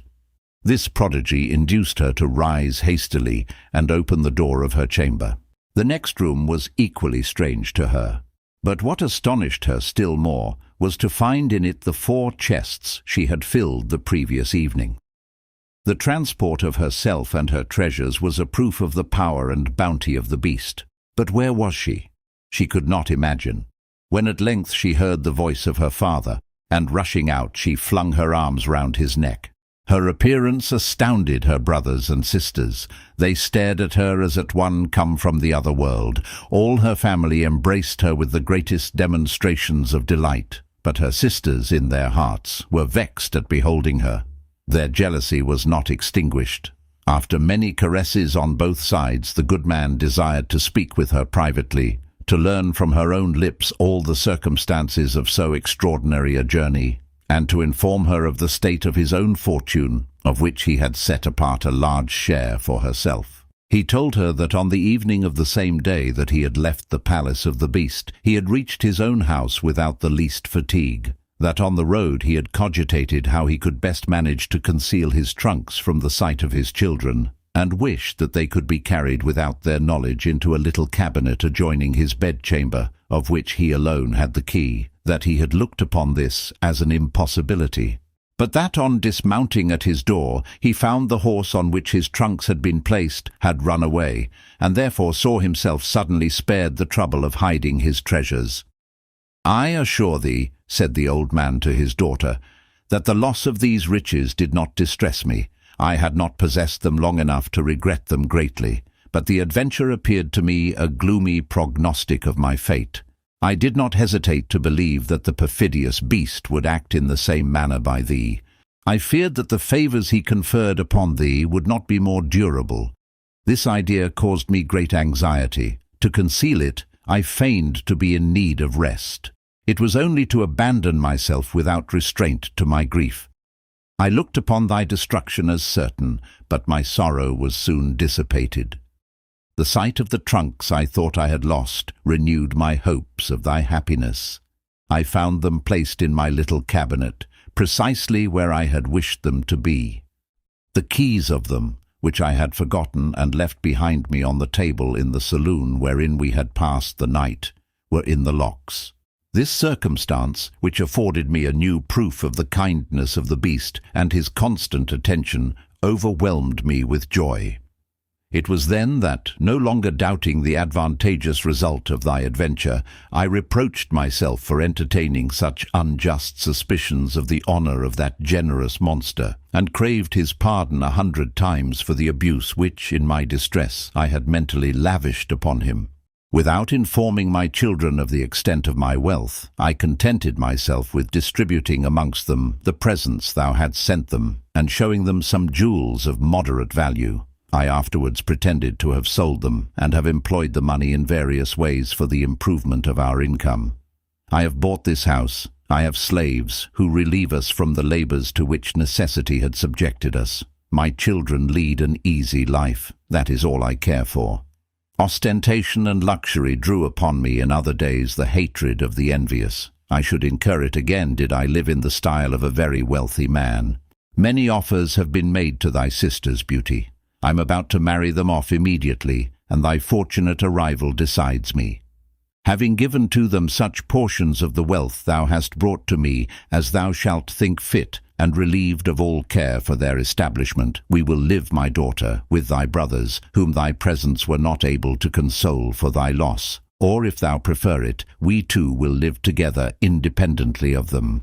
Beauty, affected by the kindness of her father, and the assurance he gave her of the love of her brothers, thanked him tenderly for all his offers, and thought it would be wrong to conceal from him the fact that she had not come to stay with him. The good man, distressed to learn that he should not have the support of his child in his declining years, did not, however, attempt to dissuade her from the fulfillment of a duty which he acknowledged indispensable. Beauty, in her turn, related to him all that had happened to her since they parted. She described to him the pleasant life she led. The good man, enraptured at the charming account of his daughter's adventures, heaped blessings on the head of the beast. His delight was much greater still when Beauty, opening the chests, displayed to him the immense treasures they contained, and satisfied him that he was at liberty to dispose of those which he had brought himself in favour of his daughters, as he would possess, in these last proofs of the beast's generosity, ample means to live merrily with his sons. Discovering in this monster too noble a mind to be lodged in so hideous a body, he deemed it his duty to advise his daughter to marry him, notwithstanding his ugliness. He employed even the strongest arguments to induce her to take that step. "Thou shouldst not take counsel from thine eyes alone," said he to her. "Thou hast been unceasingly exhorted to let thyself be guided by gratitude. By following her inspirations, thou art assured thou wilt be happy. It is true these warnings are only given thee in dreams, but these dreams are too significant and too frequent to be attributed to chance. They promise thee great advantages, enough to conquer thy repugnance. Therefore, the next time that the beast asks thee if thou wilt marry him, I advise thee not to refuse him. Thou hast admitted to me that he loves thee tenderly. Take the proper means to make thy union with him indissoluble. It is much better to have an amiable husband than one whose only recommendation is a handsome person. How many girls are compelled to marry rich brutes, much more brutish than the beast, who is only one in form and not in his feelings or his actions? Beauty admitted the reason of all these arguments, but to resolve to marry a monster so horrible in person, and who seemed as stupid as he was gigantic, appeared to her an impossibility. "How can I determine," replied she to her father, "to take a husband with whom I can have no sympathy, and whose hideousness is not compensated for by the charms of his conversation? No other object to distract my attention and relieve that wearisome companionship. Not to have the pleasure of being sometimes absent from him, to hear nothing beyond 5 or 6 questions respecting my health or my appetite, followed by a good night, Beauty, a chorus which my parrots know by heart and repeat 100 times a day. It is not in my power to endure such a union, and I would rather perish at once than be dying every day of fright, sorrow, disgust, and weariness. There is nothing to plead in his favour, except the consideration he evinces in paying me very short visits, and presenting himself before me but once in 24 hours. Is that enough to inspire one with affection?" The father admitted that his daughter had reason on her side, but observing so much civility in the beast, he could not believe him to be as stupid as she represented him. The order, the abundance, the good taste that was discernible through his palace were not, according to his thinking, the work of a fool. In fact, he found him worthy of the consideration of his daughter, and Beauty might have felt more inclined to listen to the monster, had not her nocturnal lover's appearance thrown an obstacle in the way. The comparison she drew between these two admirers could not be favourable to the beast. The old man himself was fully aware of the great distinction which must be made between them. Notwithstanding, he tried by all manner of means to overcome her repugnance. He recalled to her the advice of the lady who had warned her not to be prejudiced by appearances, and whose language seemed to imply that this youth would only make her miserable. It is easier to reason with love than to conquer it. Beauty had not the power to yield to the reiterated requests of her father. He left her without having been able to persuade her. Night, already far advanced, invited her to repose, and the daughter, although delighted to see her father once more, was not sorry that he left her at liberty to retire to rest. She was glad to be alone. Her heavy eyelids inspired her with the hope that in slumber she would soon again behold her beloved unknown. She was eager to enjoy this innocent pleasure. A quickened pulsation evinced the joy with which her gentle heart would greet that pleasant vision. But her excited imagination, while representing to her the scenes in which she had usually held sweet converse with that dear unknown, had not sufficient power to conjure up his form to her as she so ardently desired. She awoke several times, but on falling asleep again, no cupids fluttered round her couch. In a word, instead of a night full of sweet thoughts and innocent pleasures, which she had counted on passing in the arms of sleep, it was to her one of interminable length and endless anxiety. She had never known any like it in the palace of the beast, and the day which she at last saw break with a mingled feeling of satisfaction and impatience came opportunely to relieve her from this weariness.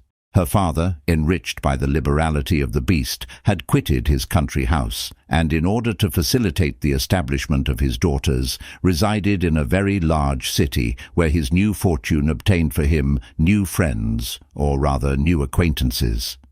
Amidst the circle who visited him, the tidings soon spread that his youngest daughter had returned. Everybody evinced an equal impatience to see her, and were each as much charmed with her intellect as with her beauty.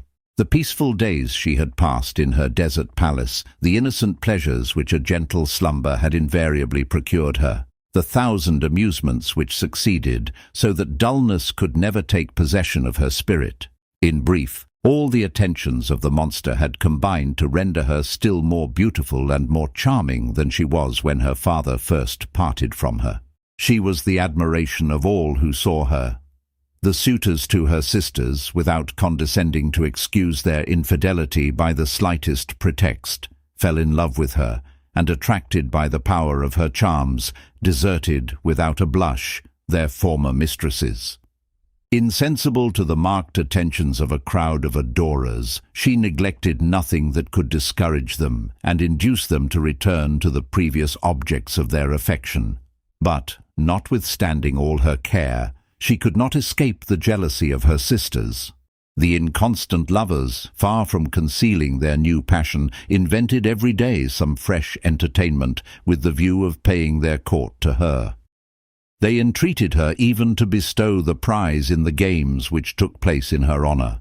But Beauty, who could not be blind to the mortification she was causing her sisters, and yet was unwilling to refuse utterly the favor they implored so ardently and in so flattering a manner, found means to satisfy them all by declaring that she would, alternately with her sisters, present the prize to the victor. What she selected was a flower, or some equally simple guerdon.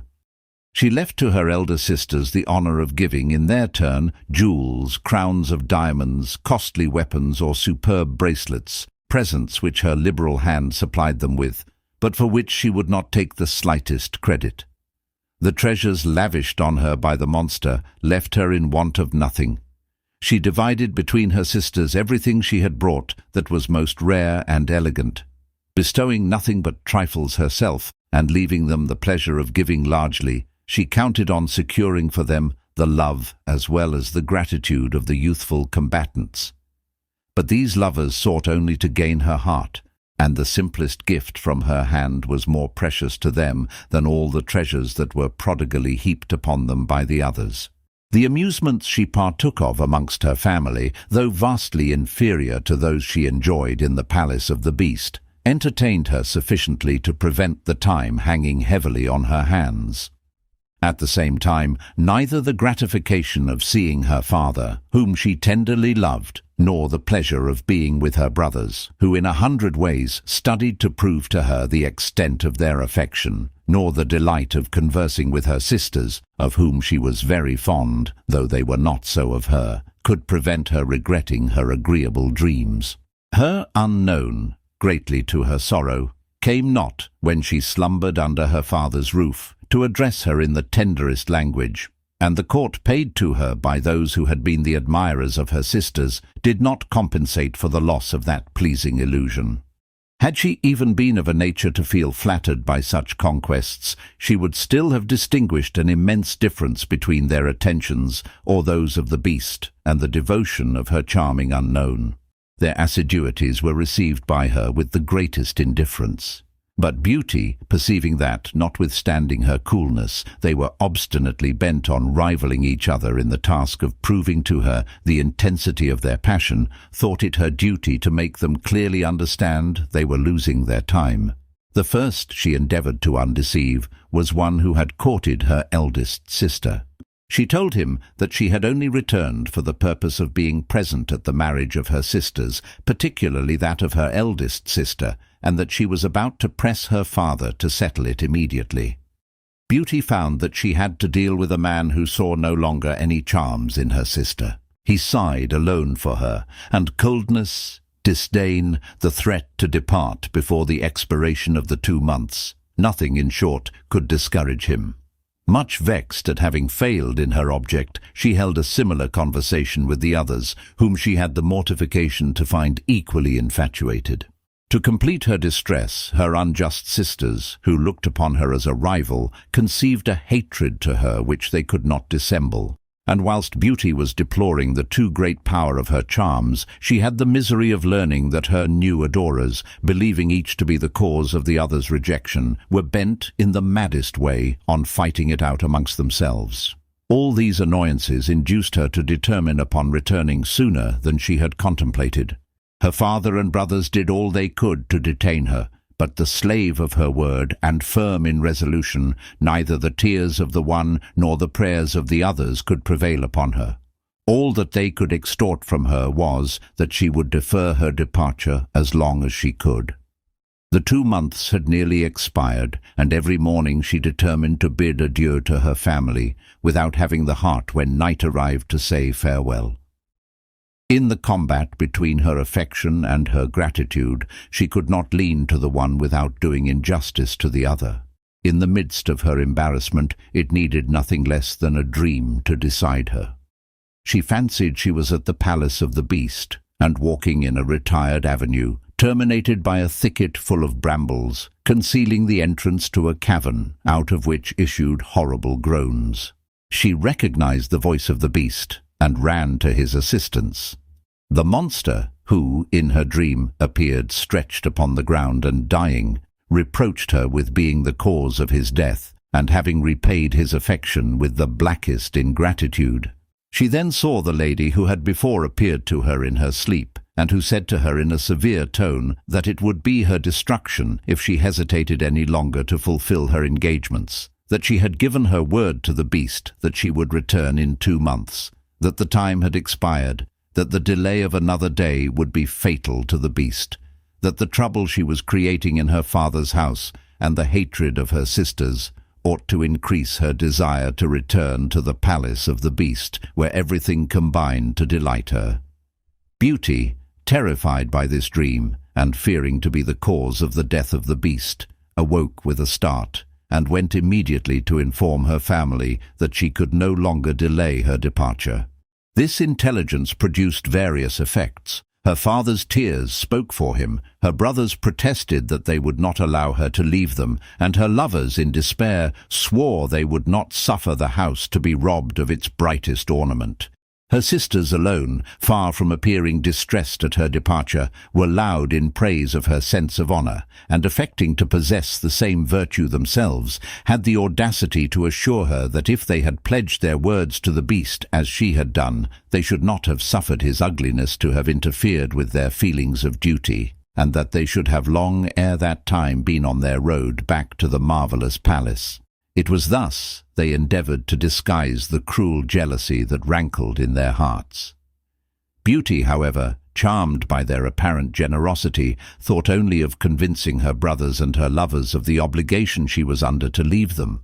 But her brothers loved her too much to consent to her going, and her lovers were too infatuated to listen to reason. All of them being ignorant of the mode in which Beauty had arrived at her father's house, and never doubting but that the horse which first conveyed her to the palace of the beast would be sent to take her back again, resolved amongst themselves to prevent it. Her sisters, who only concealed their delight by the affectation of a sentiment of horror as they perceived the hour approach for Beauty's departure, were frightened to death lest anything should occur to delay her. But Beauty, firm in her resolution, knowing whither duty called her, and having no more time to lose, if she would prolong the existence of the beast, her benefactor, at nightfall took leave of her family, and of all those who were interested in her destiny. She assured them that whatever steps they took to prevent her departure, she should nevertheless be in the palace of the beast the next morning before they were stirring, that all their schemes would be fruitless, and that she had determined to return to the enchanted palace. She did not forget, on going to bed, to turn her ring. She slept very soundly, and did not awake until the clock in her chamber, striking noon, chimed her name to music. By that sound she knew that her wishes were accomplished.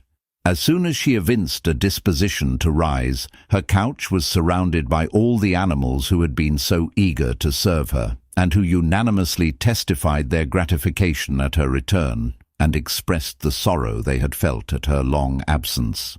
The day seemed to her longer than any she had previously passed in that palace, not so much from regret for those she had quitted as from her impatience again to behold the beast, and to say everything she could to him in the way of excuse for her conduct.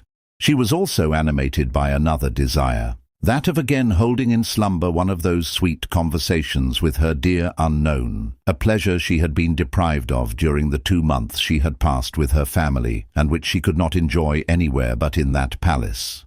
The beast and the unknown were, in short, alternately the subjects of her reflections. One moment she reproached herself for not returning the affection of a lover who, under the form of a monster, displayed so noble a mind.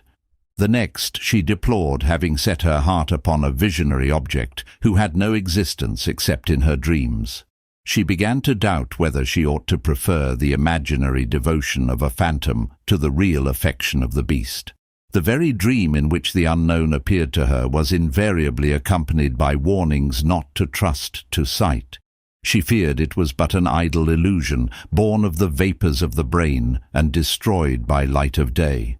Thus, undecided, loving the unknown, yet not wishing to displease the beast, and seeking repose from her thoughts in some entertainment, she went to the French comedy, which she found exceedingly poor.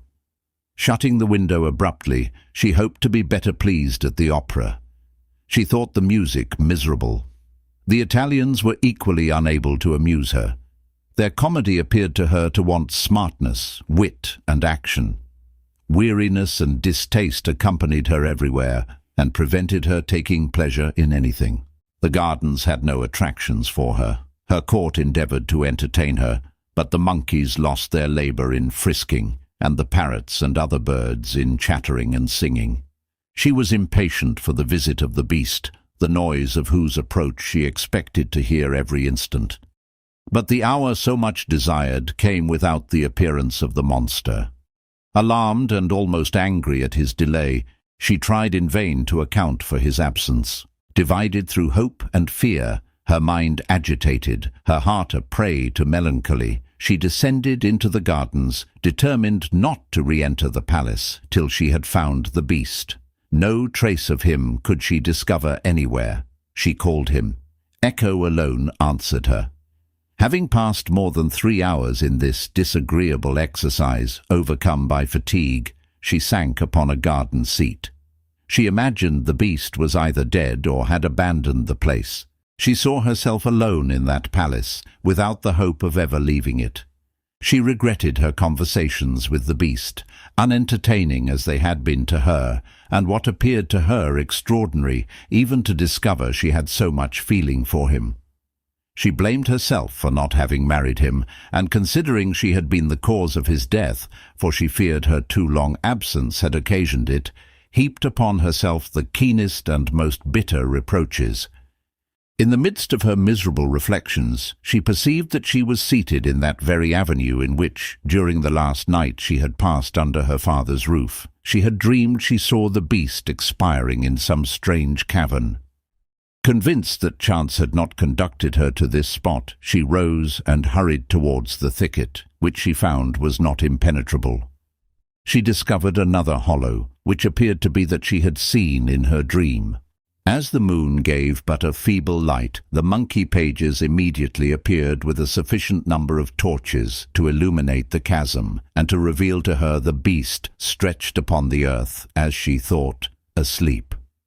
Far from being alarmed at his sight, Beauty was delighted, and approaching him boldly, placed her hand upon his head, and called to him several times. But finding him cold and motionless, she no longer doubted he was dead, and consequently gave utterance to the most mournful shrieks and the most affecting exclamations. The assurance of his death, however, did not prevent her from making every effort to recall him to life. On placing her hand on his heart, she felt, to her great joy, that it still beat. Without further delay, Beauty ran out of the cave to the basin of a fountain where, taking up some water in her joined hands, she hastened back with it and sprinkled it upon him. But as she could bring very little at a time, and spilt some of it before she could return to the beast, her assistance had been but meagre if the monkey courtiers had not flown to the palace, and returned with such speed that in a moment she was furnished with a vase for water as well as with proper restoratives. She caused him to smell them and swallow them, and they produced so excellent an effect that he soon began to move and show some kind of consciousness. She cheered him with her voice and caressed him as he recovered. "What anxiety have you caused me?" said she to him kindly. "I knew not how much I loved you. The fear of losing you has proved to me that I was attached to you by stronger ties than those of gratitude. I vow to you that I had determined to die if I had failed in restoring you to life." At these tender words, the beast, feeling perfectly revived, replied, in a voice which was still feeble, "It is very kind of you, Beauty, to love so ugly a monster, but you do well. I love you better than my life. I thought you would never return. It would have killed me. Since you love me, I will live. Retire to rest, and assure yourself that you will be as happy as your good heart renders you worthy to be." Beauty had never before heard so long a speech from the beast. It was not very eloquent, but it pleased from its gentleness and the sincerity observable in it. She had expected to be scolded, or at least to have been reproached. She had from this moment a better opinion of his disposition. No longer thinking him so stupid, she even considered his short answers a proof of his prudence, and, more and more prepossessed in his favour, she retired to her apartment, her mind occupied with the most flattering ideas. Extremely fatigued, she found there all the refreshments she needed. Her heavy eyelids promised her a sweet slumber. Asleep, almost as soon as her head was on her pillow, her dear unknown failed not to present himself immediately. What tender words did he not utter to express the pleasure he experienced at seeing her again? He assured her that she would be happy, that it only remained to her to follow the impulse of her good heart. Beauty asked him if her happiness was to arise from her marriage with the beast. The unknown replied that it was the only means of securing it. She felt somewhat annoyed at this. She thought it even extraordinary that her lover should advise her to make her rival happy. After this first dream, she thought she saw the beast dead at her feet. An instant afterwards the unknown reappeared, and disappeared again as instantly to give place to the beast. But what she observed most distinctly was the lady, who seemed to say to her, "I am pleased with thee. Continue to follow the dictates of reason, and trouble thyself about naught. I undertake the task of rendering thee happy." Beauty, although asleep, appeared to acknowledge her partiality to the unknown, and her repugnance to the monster, whom she could not consider lovable. The lady smiled at her objections, and advised her not to make herself uneasy about her affection for the unknown, for that the emotions she felt were not incompatible with the resolution she had formed to do her duty, that she might follow her inclinations without resistance, and that her happiness would be perfected by espousing the beast.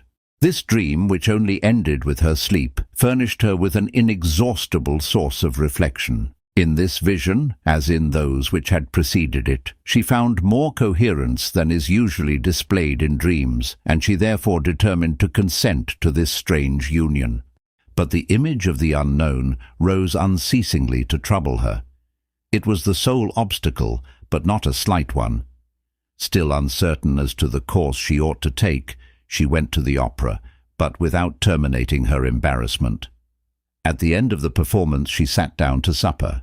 The arrival of the beast was alone capable of deciding her. Far from reproaching her for her long absence, the monster, as if the pleasure of seeing her had made him forget his past distresses, appeared, on entering Beauty's apartment, to have no other anxiety but that of ascertaining if she had been much amused, if she had been well received, and if her health had been good. She answered these questions, and added politely that she had paid dearly for all the pleasures his care had enabled her to enjoy, by the cruel pain she had endured on finding him in so sad a state on her return. The beast briefly thanked her, and then, being about to take his leave, asked her as usual if she would marry him.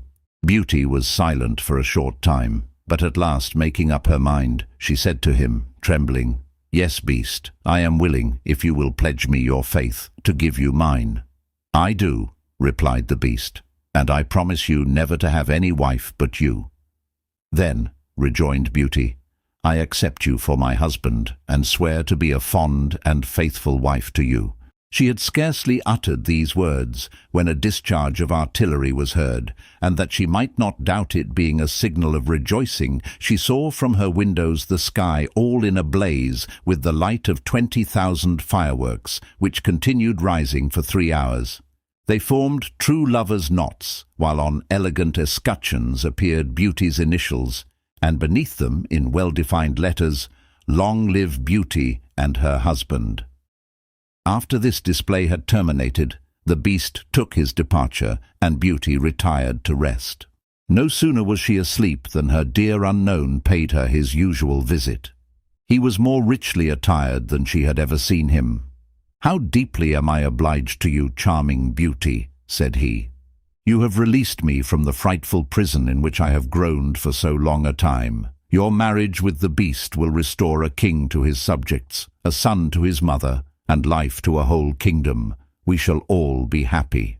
Beauty, at these words, felt bitterly annoyed, perceiving that the unknown, far from evincing the despair such an engagement as she had entered into should have caused him, gazed on her with eyes sparkling with extreme delight. She was about to express her discontent to him when the lady, in her turn, appeared in her dream. "Behold thee victorious," said she. "We owe everything to thee, Beauty. Thou hast suffered gratitude to triumph over every other feeling. None but thou would have had the courage to keep their word at the expense of their inclination, nor to have perilled their life to have saved that of their father. In return for this, there are none who can ever hope to enjoy such happiness as thy virtue has won for thee. Thou knowest at present little, but the rising sun shall tell thee more." When the lady had disappeared, Beauty again saw the unknown youth, but stretched on the earth as dead. All the night passed in such dreams, but they had become familiar to her, and did not prevent her from sleeping long and soundly. It was broad daylight when she awoke. The sun streamed into her apartment with more brilliancy than usual. Her monkeys had not closed the shutters. Believing the sight that met her eyes but a continuation of her dreams, and that she was sleeping still, her joy and surprise were extreme at discovering that it was a reality, and that on a couch beside her lay, in a profound slumber, her beloved unknown, looking 1,000 times more handsome than he had done in her vision. To assure herself of the fact, she arose hastily and took from off her toilet table the miniature she usually wore on her arm, but she could not have been mistaken. She spoke to him in the hope of awaking him from the trance into which he seemed to have been thrown by some wonderful power. Not stirring at her voice, she shook him by the arm. This effort was equally ineffectual, and only served to convince her that he was under the influence of enchantment, and that she must await the end of the charm, which it was reasonable to suppose had an appointed period. How delighted was she to find herself betrothed to him who alone had caused her to hesitate, and to find that she had done from duty that which she would have done from inclination. She no longer doubted the promise of happiness which had been made to her in her dreams. She now knew that the lady had truly assured her that her love for the unknown was not incompatible with the affection she entertained for the Beast, seeing that they were one and the same person. In the meanwhile, however, her husband never woke. After a slight meal, she endeavoured to pass away the time in her usual occupations, but they appeared to her insipid. As she could not resolve to leave her apartments, nor bear to sit idle, she took up some music and began to sing. Her birds, hearing her, joined their voices to hers, and made a concert, the more charming to her, as she expected every moment it would be interrupted by the awakening of her husband, for she flattered herself she could dissolve the spell by the harmony of her voice. The spell was soon broken, but not by the means she imagined. She heard the sound of a chariot rolling beneath the windows of her apartment, and the voices of several persons approaching. At the same moment, the monkey captain of the guard, by the beak of his parrot interpreter, announced the visit of some ladies. Beauty, from her windows, beheld the chariot that brought them. It was of an entirely novel description, and of matchless beauty. 4 white stags, with horns and hoofs of gold, superbly caparisoned, drew this equipage, the singularity of which increased Beauty's desire to know who were the owners of it. By the noise, which became louder, she was aware that the ladies had nearly reached the antechamber. She considered it right to advance and receive them. She recognized in one of them the lady she had been accustomed to behold in her dreams. The other was not less beautiful. Her high and distinguished bearing sufficiently indicated that she was an illustrious personage. She was no longer in the bloom of youth, but her air was so majestic that Beauty was uncertain to which of the 2 strangers she ought first to address herself. She was still under this embarrassment when the one with whose features she was already familiar, and who appeared to exercise some sort of superiority over the other, turning to her companion, said, "Well, Queen, what think you of this beautiful girl? You owe to her the restoration of your son to life, for you must admit that the miserable circumstances under which he existed could not be called living. Without her, you would never again have beheld this prince. He must have remained in the horrible shape to which he had been transformed, had he not found in the world one only person who possessed virtue and courage equal to her beauty. I think you will behold with pleasure the son she has restored to you become her husband. They love each other, and nothing is wanting to their perfect happiness but your consent. Will you refuse to bestow it on them?"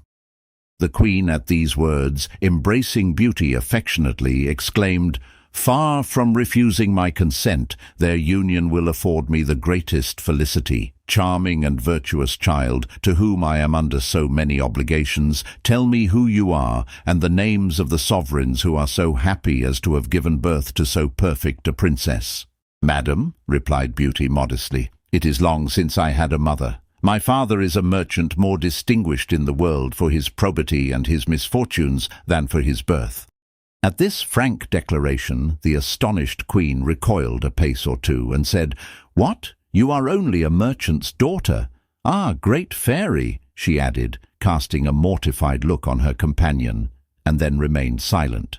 But her manner sufficiently expressed her thoughts, and her disappointment was legible in her eyes.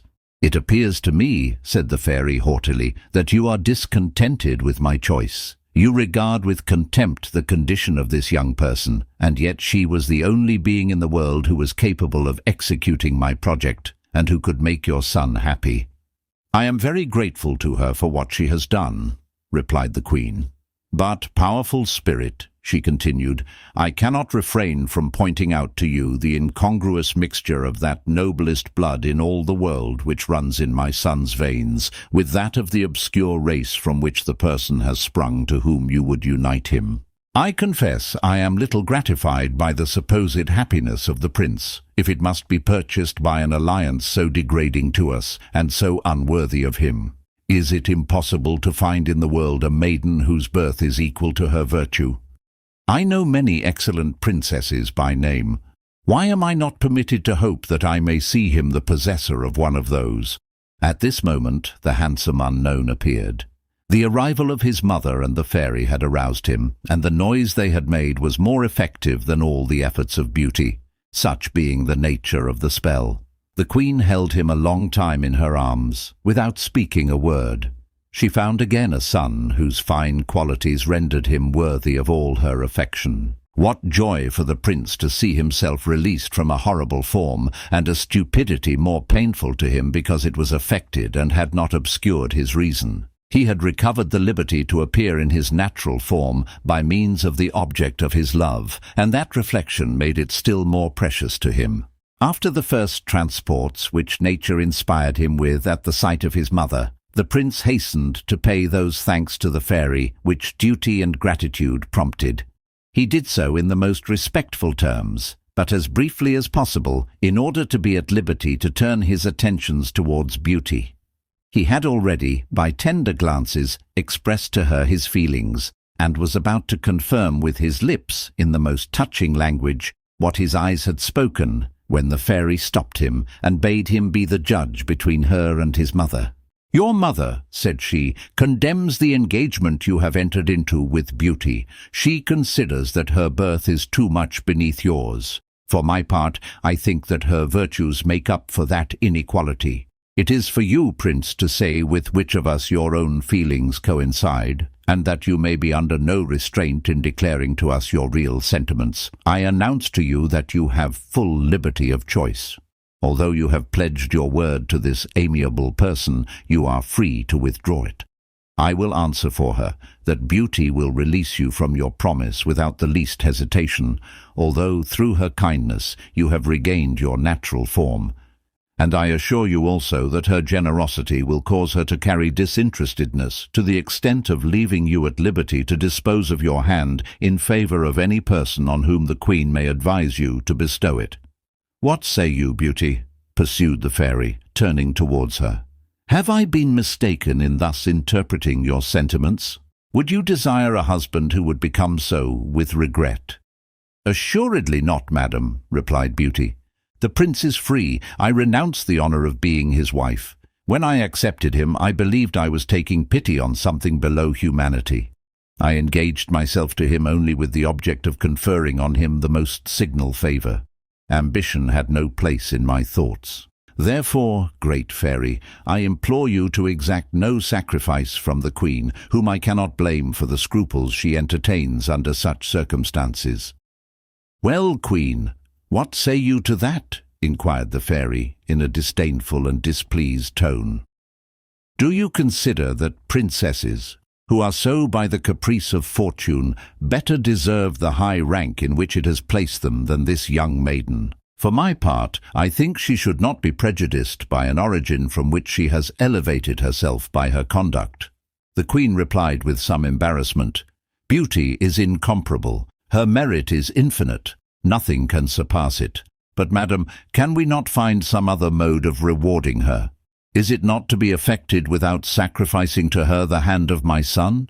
Then, turning to Beauty, she continued, "Yes, I owe you more than I can pay. I put, therefore, no limit to your desires. Ask boldly, I will grant you everything, with that sole exception, but the difference will not be great to you. Choose a husband from amongst the nobles of my court. However high in rank, he will have cause to bless his good fortune, and for your sake I will place him so near the throne that your position will be scarcely less enviable." "I thank you, madam," replied Beauty, "but I ask no reward from you. I am more than repaid by the pleasure of having broken the spell which had deprived a great prince of his mother and of his kingdom. My happiness would have been perfect if I had rendered this service to my own sovereign. All I desire is that the fairy will deign to restore me to my father." The prince, who by order of the fairy had been silent throughout this conversation, was no longer master of himself, and his respect for the commands he had received failed to restrain him. He flung himself at the feet of the fairy and of his mother, and implored them, in the strongest terms, not to make him more miserable than he had been by sending away Beauty and depriving him of the happiness of being her husband.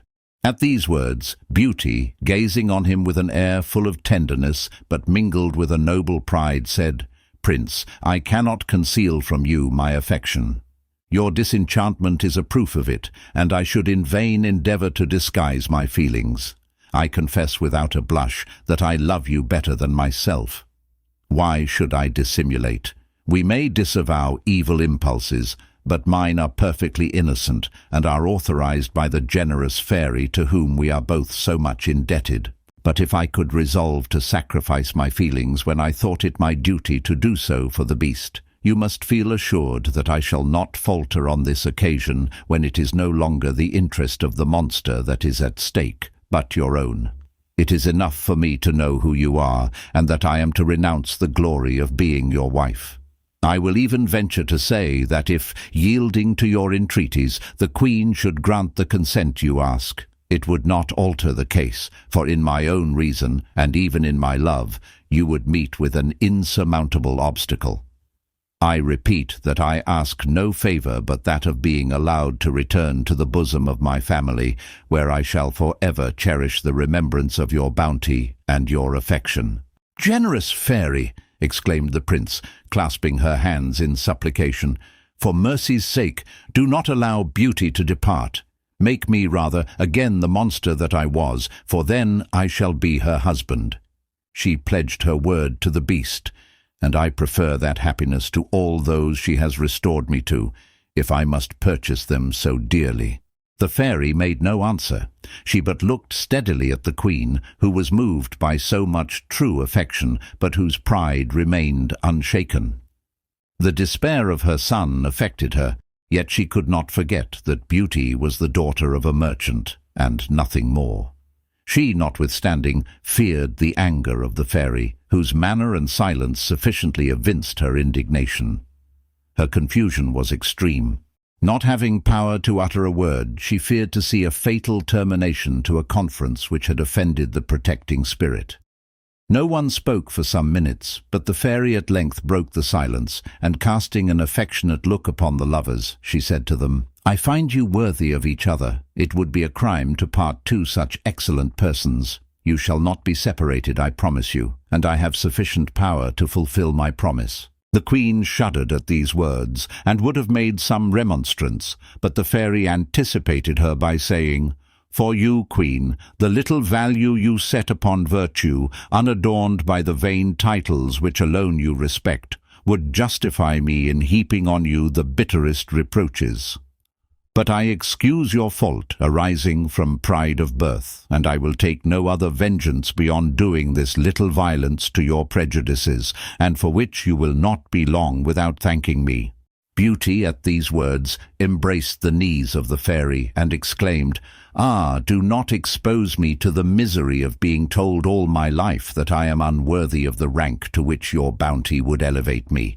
Reflect that this prince, who now believes that his happiness consists in the possession of my hand, may very shortly perhaps be of the same opinion as the queen." "No, no, Beauty, fear nothing," rejoined the fairy. "The evils you anticipate cannot come to pass.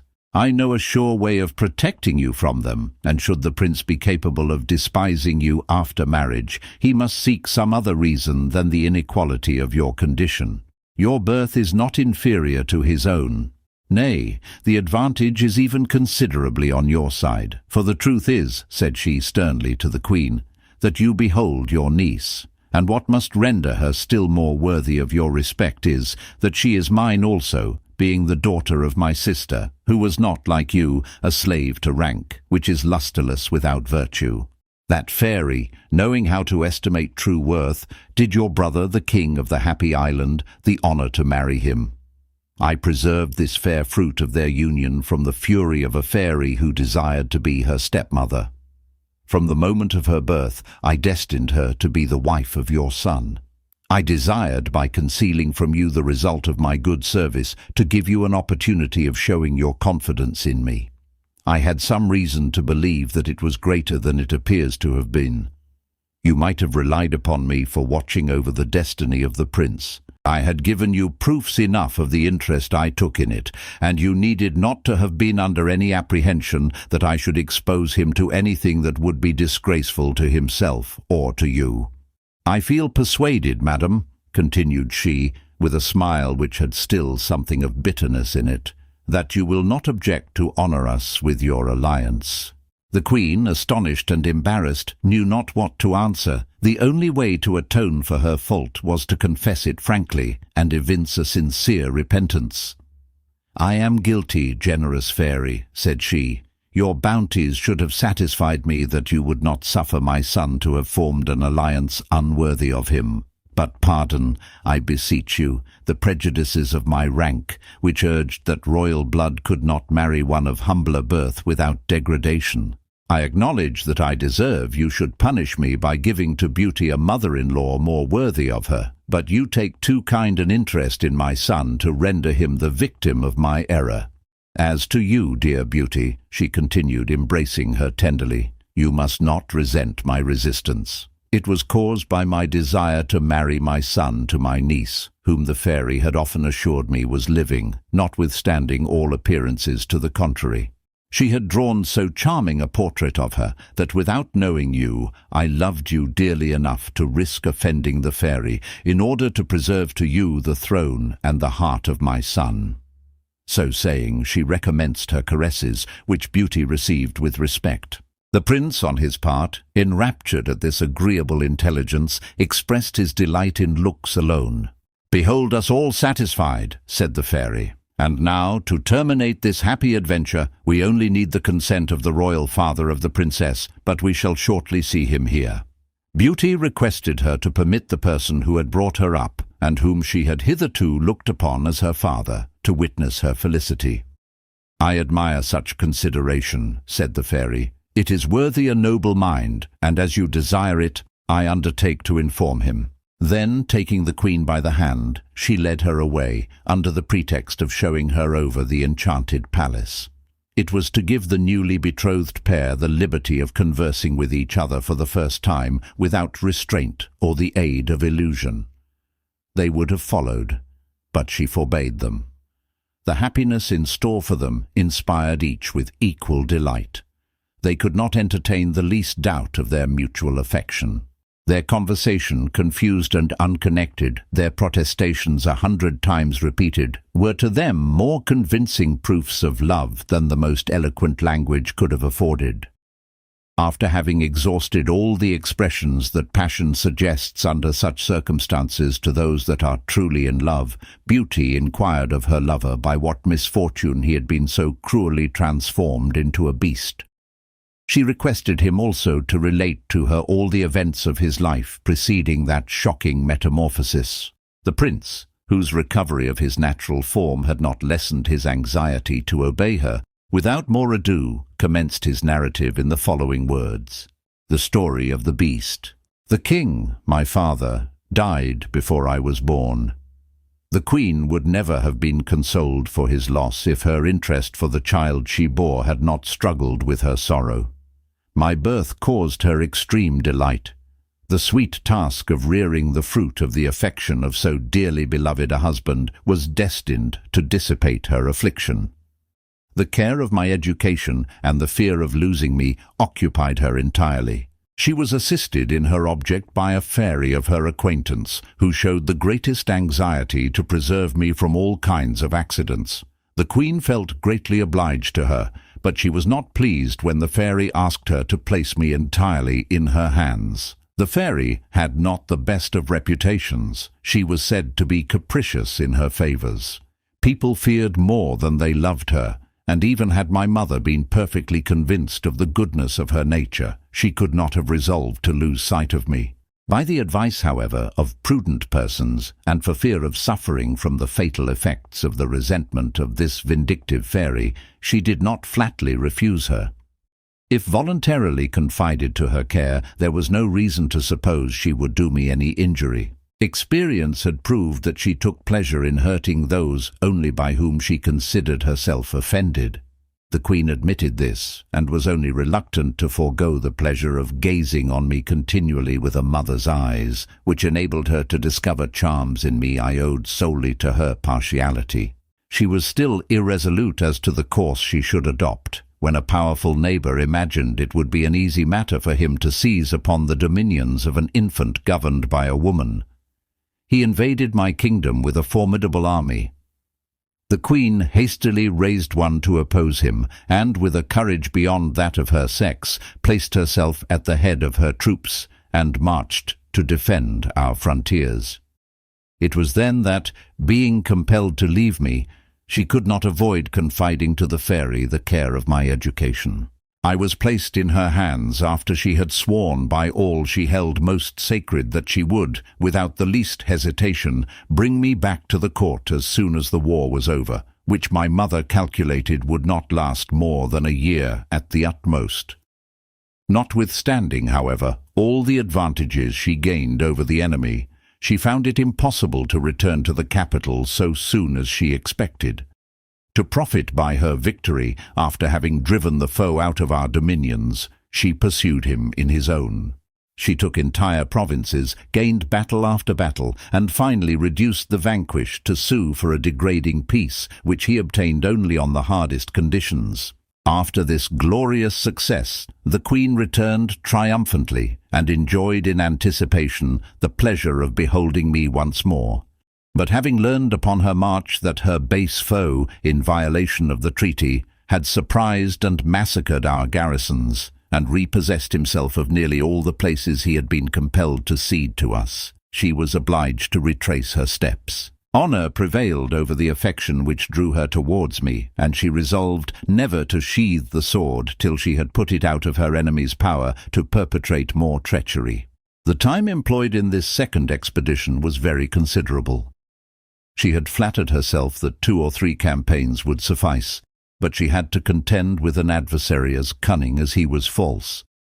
He contrived to excite rebellion in some of our own provinces and to corrupt entire battalions, which forced the Queen to remain in arms for 15 years. She never thought of sending for me. She was always flattering herself that each month would be the last she should be absent, and that she was on the point of seeing me again. In the meanwhile, the fairy, in accordance with her promise, had paid every attention to my education. From the day she had taken me out of my kingdom, she had never left me, nor ceased to give me proof of the interest she felt in all that concerned my health and amusement. I evinced by my respect for her how sensible I was of her kindness. I showed her the same deference, the same attention that I should have shown to my mother, and gratitude inspired me with as much affection for her. For some time she appeared satisfied with my behavior, but one day, without imparting to me the motive, she set out on a journey from which she did not return for some years, and when she did return, struck with the effect of her care of me, she conceived for me an affection differing from that of a mother. She had previously permitted me to call her by that name, but now she forbade me. I obeyed her without inquiring what were her reasons, or suspecting what she was about to exact from me. I saw clearly that she was dissatisfied, but could I imagine why she continually complained of my ingratitude? I was the more surprised at her reproaches, as I did not feel I deserved them. They were always followed or preceded by the tenderest caresses. I was not old enough to comprehend her. She was compelled to explain herself. She did so one day when I evinced some sorrow, mingled with impatience, respecting the continued absence of the Queen. She reproached me for this, and on my assuring her that my affection for my mother in no wise interfered with that I owed to herself, she replied that she was not jealous, although she had done so much for me, and had resolved to do still more. But that, to enable her to carry out her designs in my favour with greater freedom, it was requisite, she added, that I should marry her, that she did not desire to be loved by me as a mother, but as an admirer, that she had no doubt of my gratitude to her for making this proposal, or of the great joy with which I should accept it, and that consequently I had only to abandon myself to the delight with which the certainty of becoming the husband of a powerful fairy, who could protect me from all dangers, assure me an existence full of happiness, and cover me with glory, must naturally awaken. I was sadly embarrassed by this proposition. I knew enough of the world in my own country to be aware that amongst the wedded portion of the community the happiest were those whose ages and characters assimilated, and that many were much to be pitied who, marrying under opposite circumstances, had found antipathies existing between them which were the source of constant misery. The fairy being old and of a haughty disposition, I could not flatter myself that my lot would be so agreeable as she predicted. I was far from entertaining for her such feelings as one should for the woman with whom we intend to pass our days, and besides, I was not inclined to enter into any such engagement at so early an age. My only desire was to see the Queen again, and to signalize myself at the head of her forces. I sighed for liberty. That was the sole boon that would have gratified me, and the only one the fairy would not grant. I had often implored her to allow me to share the perils to which I knew the Queen exposed herself for the protection of my interests, but my prayers had hitherto been fruitless. Pressed to reply to the astounding declaration she had made to me, I, in some confusion, recalled to her that she had often told me that I had no right to dispose of my hand without the commands of my mother, and in her absence. "That is exactly my opinion," she replied. "I do not wish you to do otherwise. I am satisfied that you should refer the matter to the Queen. I have already informed you, beautiful princess, that I had been unable to obtain from the fairy permission to seek the Queen, my mother. The desire she now had to receive her sanction, which she never doubted she should obtain, obliged her to grant, even without my asking, that which she had always denied me. But it was on the condition, by no means agreeable to me, that she should accompany me. I did what I could to dissuade her, but found it impossible, and we set out together with a numerous escort. We arrived upon the eve of a decisive action. The Queen had manoeuvred with such skill that the next day was certain to decide the fate of the enemy, who would have no resource if he lost the battle. My presence created great pleasure in the camp, and gave additional courage to our troops, who drew a favorable augury from my arrival. The Queen was ready to die with joy, but this first transport of delight was succeeded by the greatest alarm. Whilst I exulted in the hope of acquiring glory, the Queen trembled at the danger to which I was about to expose myself. Too generous to endeavour to prevent me, she implored me by all her affection to take as much care of myself as honour would permit, and entreated the fairy not to abandon me on that occasion. Her solicitations were unnecessary. The too susceptible fairy was as much alarmed as the Queen, for she possessed no spell which could protect me from the chances of war. However, by instantly inspiring me with the art of commanding an army and the prudence requisite for so important an office, she achieved much. The most experienced captains were surprised at me. I remained master of the field. The victory was complete. I had the happiness of saving the Queen's life and of preventing her from being made prisoner of war. The enemy was pursued with such vigour that he abandoned his camp, lost his baggage, and more than 3/4 of his army, while the loss on our side was inconsiderable. A slight wound which I had received was the only advantage the foe could boast of. But the Queen, fearing that if the war continued some more serious mischief might befall me, in opposition to the desire of the whole army, to which my presence had imparted fresh spirit, made peace on more advantageous terms than the vanquished had ventured to hope for. A short time afterwards we returned to our capital, which we entered in triumph. My occupation during the war, and the continual presence of my ancient adorer, had prevented me from informing the Queen of what had occurred. She was, therefore, completely taken by surprise when the fairy told her, in so many words, that she had determined to marry me immediately. This declaration was made in this very palace, but which was at that time not so superb as it is at present. It had been a country residence of the late king, which 1,000 occupations had prevented his embellishing. My mother, who cherished everything that he had loved, had selected it in preference to any other as a place of retirement after the fatigues of the war. At the avowal of the fairy, unable to control her first feelings and unused to dissemble, she exclaimed, "Have you reflected, madam, on the absurdity of the arrangement you propose to me?" In truth, it was impossible to conceive one more ridiculous. In addition to the almost decrepit old age of the fairy, she was horribly ugly. Nor was this the effect of time. If she had been handsome in her youth, she might have preserved some portion of her beauty by the aid of her art. But naturally hideous, her power could only invest her with the appearance of beauty for one day in each year, and that day ended, she returned to her former state. The fairy was surprised at the exclamation of the Queen. Her self-love concealed from her all that was actually horrible in her person, and she calculated that her power sufficiently compensated for the loss of a few charms of her youth. "What do you mean," said she to the Queen, "by an absurd arrangement? Consider that it is imprudent in you to make me remember what I have condescended to forget. You ought only to congratulate yourself on possessing a son so amiable that his merit induces me to prefer him to the most powerful genii in all the elements. And as I have deigned to descend to him, accept with respect the honour I am good enough to confer on you, and do not give me time to change my mind."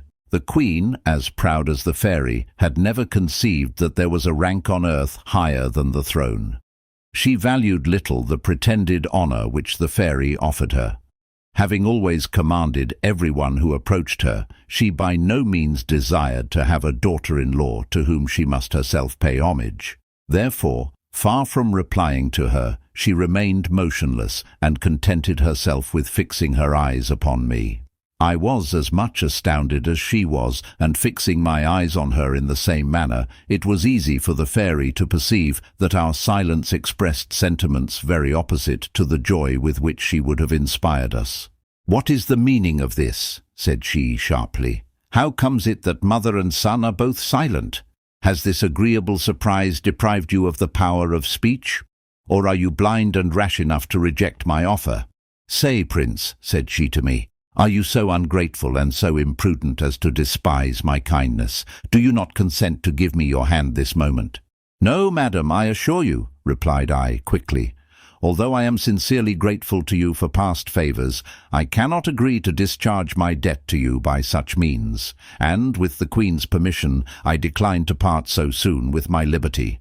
Name any other mode of acknowledging your favours, and I will not consider it impossible. But as to that you have proposed, excuse me if you please, for—" "How, insignificant creature!" interrupted the fairy furiously. "Thou darest to resist me, and you, foolish queen. You see, without anger, this conduct, what do I say? Without anger, it is you who authorize it.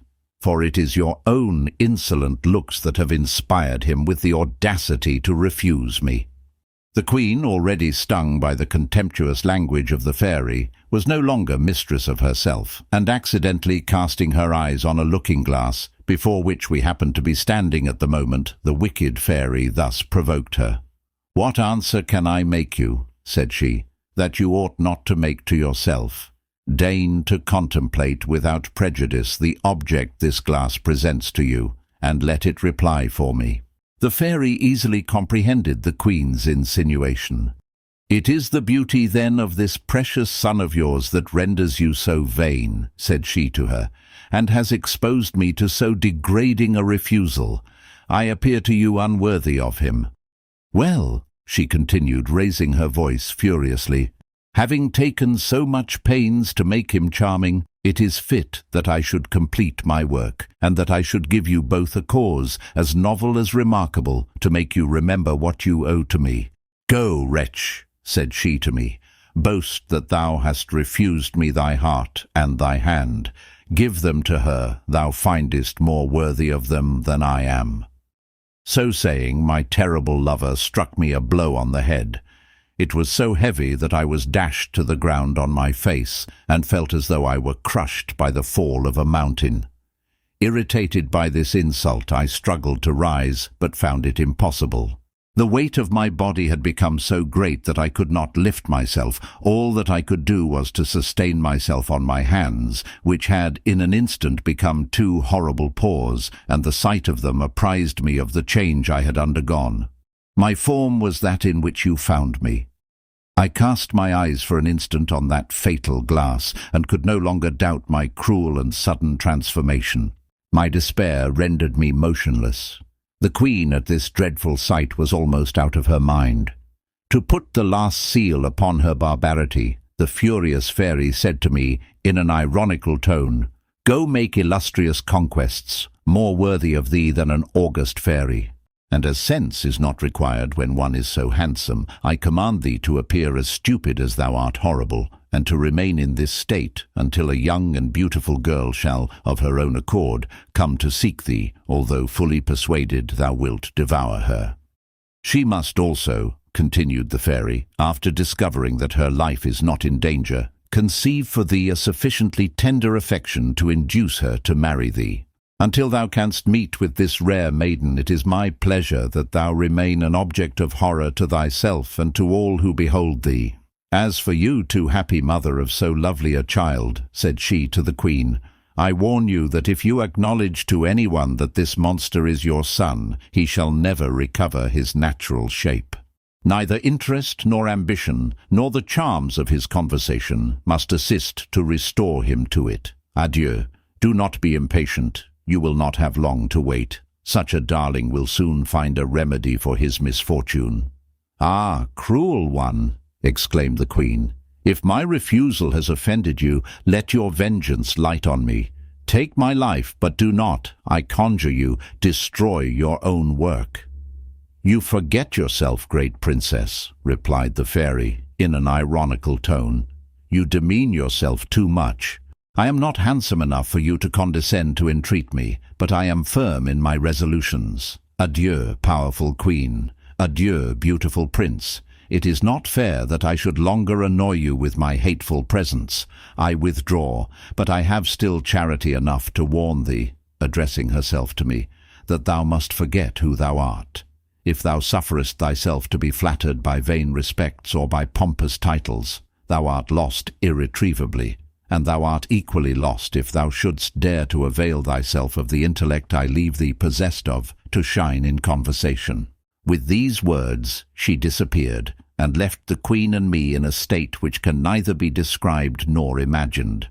Lamentations are the consolation of the unhappy, but our misery was too great to seek relief in them. My mother determined to stab herself, and I to fling myself in the adjacent canal. Without communicating our intentions to each other, we were on the point of executing these fatal designs when a female of majestic mien, and whose manner inspired us with profound respect, appeared and bade us remember that it was cowardice to succumb to the greatest misfortunes, and that with time and courage there was no evil that could not be remedied. The queen, however, was inconsolable. Tears streamed from her eyes, and not knowing how to inform her subjects that their sovereign was transformed into a horrible monster, she abandoned herself to the most fearful despair. The fairy, for she was one and the same whom you have seen here, knowing both her misery and her embarrassment, recalled to her the indispensable obligation she was under to conceal from her people this dreadful adventure, and that in lieu of yielding to despair, it would be better to seek some remedy for the mischief. "Is there one to be found," exclaimed the queen, "which is powerful enough to prevent the fulfillment of a fairy's sentence?" "Yes, madam," replied the fairy, "there is a remedy for everything. I am a fairy, as well as she, whose fury you have just felt the effects of, and my power is equal to hers. It is true that I cannot immediately repair the injury she has done you, for we are not permitted to act directly in opposition to each other. She who has caused your misfortune is older than I am, and age has amongst us a particular title to respect. But as she could not avoid attaching a condition upon which the spell might be broken, I will assist you to break it. I grant that it will be a difficult task to terminate this enchantment, but it does not appear to me to be impossible. Let me see what I can do for you by the exertion of all the means in my power." Upon this she drew a book from under her robe, and after taking a few mysterious steps, she seated herself at a table and read for a considerable time with such intense application that large drops of perspiration stood on her forehead. At length she closed the book and meditated profoundly. The expression of her countenance was so serious that for some time we were led to believe that she considered my misfortune irreparable. But recovering from a sort of trance, and her features resuming their natural beauty, she informed us that she had discovered a remedy for our disasters. "It will be slow," said she, "but it will be sure. Keep your secret. Let it not transpire, so that anyone can suspect you are concealed beneath this horrible disguise, for in that case you will deprive me of the power of delivering you from it. Your enemy flatters herself you will divulge it. It is for that reason she did not take from you the power of speech." The queen declared that the condition was an impossible one, as 2 of her women had been present at the fatal transformation and had rushed out of the apartment in great terror, which must have excited the curiosity of the guards and the courtiers. She imagined that the whole court was by this time aware of it, and that all the kingdom, and even all the world, would speedily receive the intelligence. But the fairy knew a way to prevent the disclosure of the secret. She made several circles, now solemnly, now rapidly, uttering words of which we could not comprehend the meaning, and finished by raising her hand in the air in the style of one who is pronouncing an imperative order. This gesture, added to the words she had uttered, was so powerful that every breathing creature in the palace became motionless and was changed into a statue. They are all still in the same state. They are the figures you behold in various directions and in the very attitudes they had assumed at the instant the fairy's potent spell surprised them. The queen, who at that moment cast her eyes upon the great courtyard, observed this change taking place in a prodigious number of persons. The silence which suddenly succeeded to the stir of a multitude awoke a feeling of compassion in her heart for the many innocent beings who were deprived of life for my sake. But the fairy comforted her by saying that she would only retain her subjects in that condition as long as their discretion was necessary. It was a precaution she was compelled to take, but she promised she would make up to them for it, and that the period they passed in that state would not be added to the years allotted to their existence. "They will be so much the younger," said the fairy to the queen, "so cease to deplore them, and leave them here with your son. He will be quite safe, for I have raised such thick fogs around this castle that it will be impossible for anyone to enter it, but when we think fit. I will convey you," she continued, "where your presence is necessary. Your enemies are plotting against you. Be careful to proclaim to your people that the fairy who educated your son retains him near her for an important purpose, and keeps with her also all the persons who were in attendance on you." It was not without shedding a flood of tears that my mother could force herself to leave me. The fairy renewed her assurances to her that she would always watch over me, and protested that I had only to wish and to see the accomplishment of my desires. She added that my misfortunes would shortly end, provided neither the queen nor I raised up an obstacle by some act of imprudence. All these promises could not console my mother. She wished to remain with me, and to leave the fairy, or anyone she might consider the most proper person, to govern the kingdom, but fairies are imperious and will be obeyed. My mother, fearing by a refusal to increase my miseries and deprive me of the aid of this beneficent spirit, consented to all she insisted on. She saw a beautiful car approach. It was drawn by the same white stags that brought her here today. The fairy made the queen mount by her side. She had scarcely time to embrace me. Her affairs demanded her presence elsewhere, and she was warned that a longer sojourn in this place would be prejudicial to me. She was transported with extraordinary velocity to the spot where her army was encamped. They were not surprised to see her arrive with this equipage. Everybody believed her to be accompanied by the old fairy, for the one who was with her kept herself unseen and departed again immediately to return to this place, which in an instant she embellished with everything that her imagination could suggest and her art supply. This good-natured fairy permitted me also to add whatever I fancied would please me, and after having done for me all she could, she left me with exhortations to take courage, and promising to come occasionally and impart to me such hopes as she might entertain of a favourable issue to my adventure. I seemed to be alone in the palace. I was only so to sight. I was served as if I were in the midst of my courtiers, and my occupations were nearly the same as those which were afterwards yours. I read, I went to the play, I cultivated a garden which I had made to amuse me, and found something agreeable in everything I undertook. What I planted arrived at perfection in the same day. It took no more time to produce the bower of roses to which I am indebted for the happiness of beholding you here. My benefactress came very often to see me. Her presence and her promises alleviated my distresses. Through her the queen received news of me, and I news of the queen. One day I saw the fairy arrive with joy sparkling in her eyes. "Dear prince," said she to me, "the moment of your happiness approaches."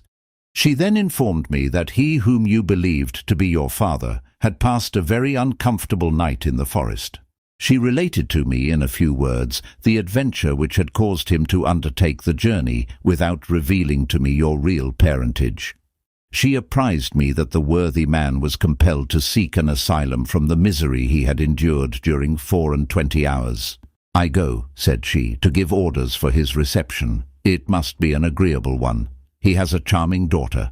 I propose that she shall release you. I have examined the conditions which my cruel companion has attached to your disenchantment.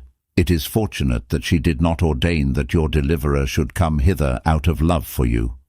On the contrary, she insisted that the young maiden should expect no less than death, and yet expose herself to it voluntarily. I have thought of a scheme to oblige her to take that step. It is to make her believe the life of her father is in danger, and that she has no other means of saving him. I know that in order to spare her father any expense on her account, she has asked him only to bring her a rose, whilst her sisters have overwhelmed him with extravagant commissions. He will naturally avail himself of the first favourable opportunity. Hide yourself in this arbour, and seizing him the instant he attempts to gather your roses, threaten him that death will be the punishment of his audacity, unless he give you one of his daughters, or rather, unless she sacrifice herself, according to the decree of our enemy. This man has 5 daughters besides the one I have destined for you, but not one of them is sufficiently magnanimous to purchase the life of their father at the price of their own. Beauty is alone capable of so grand an action. I executed exactly the fairy's commands. You know, lovely princess, with what success. The merchant, to save his life, promised what I demanded. I saw him depart without being able to persuade myself that he would return with you. I could not flatter myself that my desire would be fulfilled. What torment did I not suffer during the month he had requested me to allow him? I longed for its termination only to be certain of my disappointment. I could not imagine that a young, lovely, and amiable girl would have the courage to seek a monster of whom she believed she was doomed to be the prey. Even supposing her to have sufficient fortitude to devote herself, she would have to remain with me without repenting the step she had taken, and that appeared to me an invincible obstacle. Besides, how could she behold me without dying with affright? I passed my miserable existence in these melancholy reflections, and never was I more to be pitied. The month, however, elapsed, and my protectress announced to me your arrival. You remember, no doubt, the pomp with which you were received. Not daring to express my delight in words, I endeavoured to prove it to you by the most magnificent signs of rejoicing. The fairy, ceaseless in her attentions to me, prohibited me from making myself known to you. Whatever terror I might inspire you with, or whatever kindness you might show me, I was not permitted to seek to please you, nor to express any love for you, nor to discover to you in any way who I was. I could have recourse, however, to excessive good nature, as fortunately the malignant fairy had forgotten to forbid my giving you proof of that. These regulations seemed hard to me, but I was compelled to subscribe to them, and I resolved to present myself before you only for a few moments every day, and to avoid long conversations in which my heart might betray its tenderness. You came, charming princess, and the first sight of you produced upon me a diametrically opposite effect to that which my monstrous appearance must have done upon you. To see you was instantly to love you. Entering your apartment, tremblingly, my joy was excessive to find that you could behold me with greater intrepidity than I could behold myself. You delighted me infinitely when you declared that you would remain with me. An impulse of self-love, which I retained even under that most horrible of forms, led me to believe that you had not found me so hideous as you anticipated. Your father departed satisfied, but my sorrow increased as I reflected that I was not allowed to win your favour in any way except by indulging the caprices of your taste. Your demeanour, your conversation, as sensible as it was unpretending, everything in you convinced me that you acted solely on the principles dictated to you by reason and virtue, and that consequently I had nothing to hope for from a fortunate caprice. I was in despair at being forbidden to address you in any other language than that which the fairy had dictated, and which she had expressly chosen as coarse and stupid. In vain did I represent to her it was unnatural to expect you would accept my proposition to marry you. Her answer was always, patience, perseverance, or all is lost.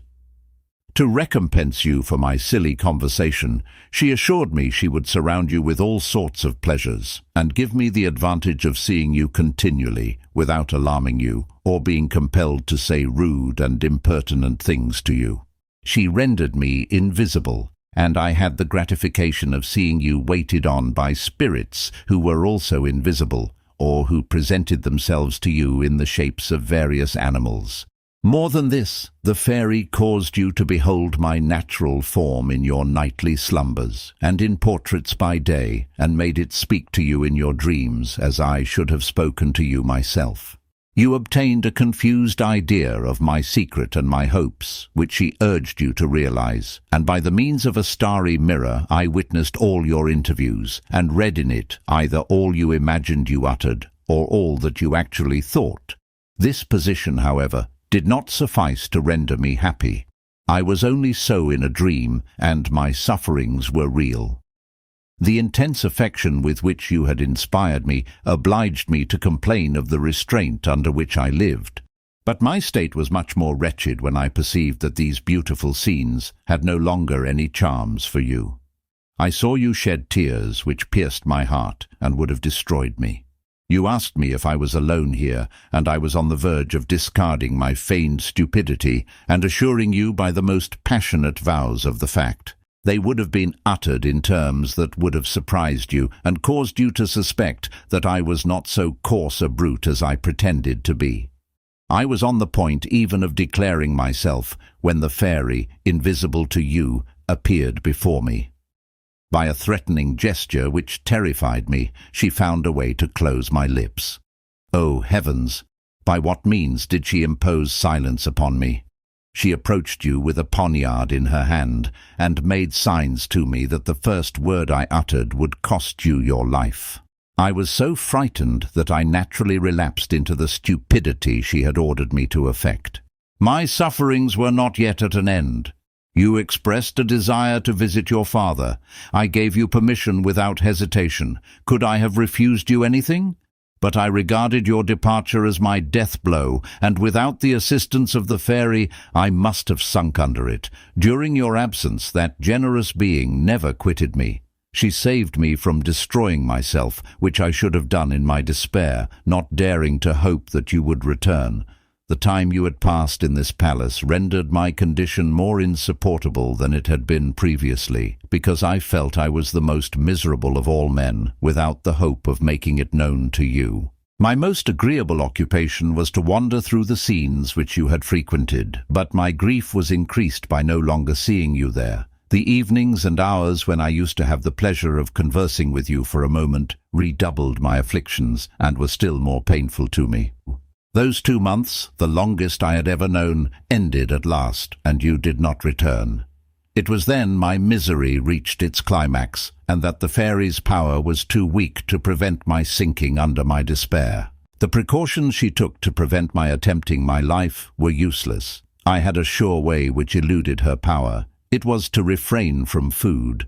By the potency of her spells, she contrived to sustain me for some time. But having exhausted all her secrets, I grew weaker, and finally had but a few moments to breathe when you arrived to snatch me from the tomb.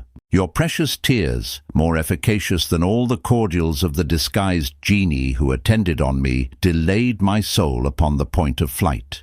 In learning from your lamentations that I was dear to you, I enjoyed perfect felicity, and that felicity was at its height when you accepted me for your husband. Still, I was not permitted to divulge to you my secret, and the beast was compelled to leave you without daring to disclose to you the prince. You know the lethargy into which I fell, and which ended only with the arrival of the fairy and the queen. On awaking, I found myself, as you behold me, without being aware of how the change took place. You have witnessed what followed, but you could only imperfectly judge of the pain which the obstinacy of my mother caused me in opposing a marriage so suitable and so glorious for me. I had determined, Princess, rather to be a monster again than to abandon the hope of being the husband of so virtuous and charming a maiden. Had the secret of your birth remained forever a mystery to me, love and gratitude would not less have assured me that in possessing you I was the most fortunate of men. The prince thus ended his narration, and Beauty was about to speak, when she was prevented by a burst of loud voices and warlike instruments, which, however, did not appear to announce anything alarming. The prince and princess looked out of the window, as did also the fairy and the queen who returned from their promenade.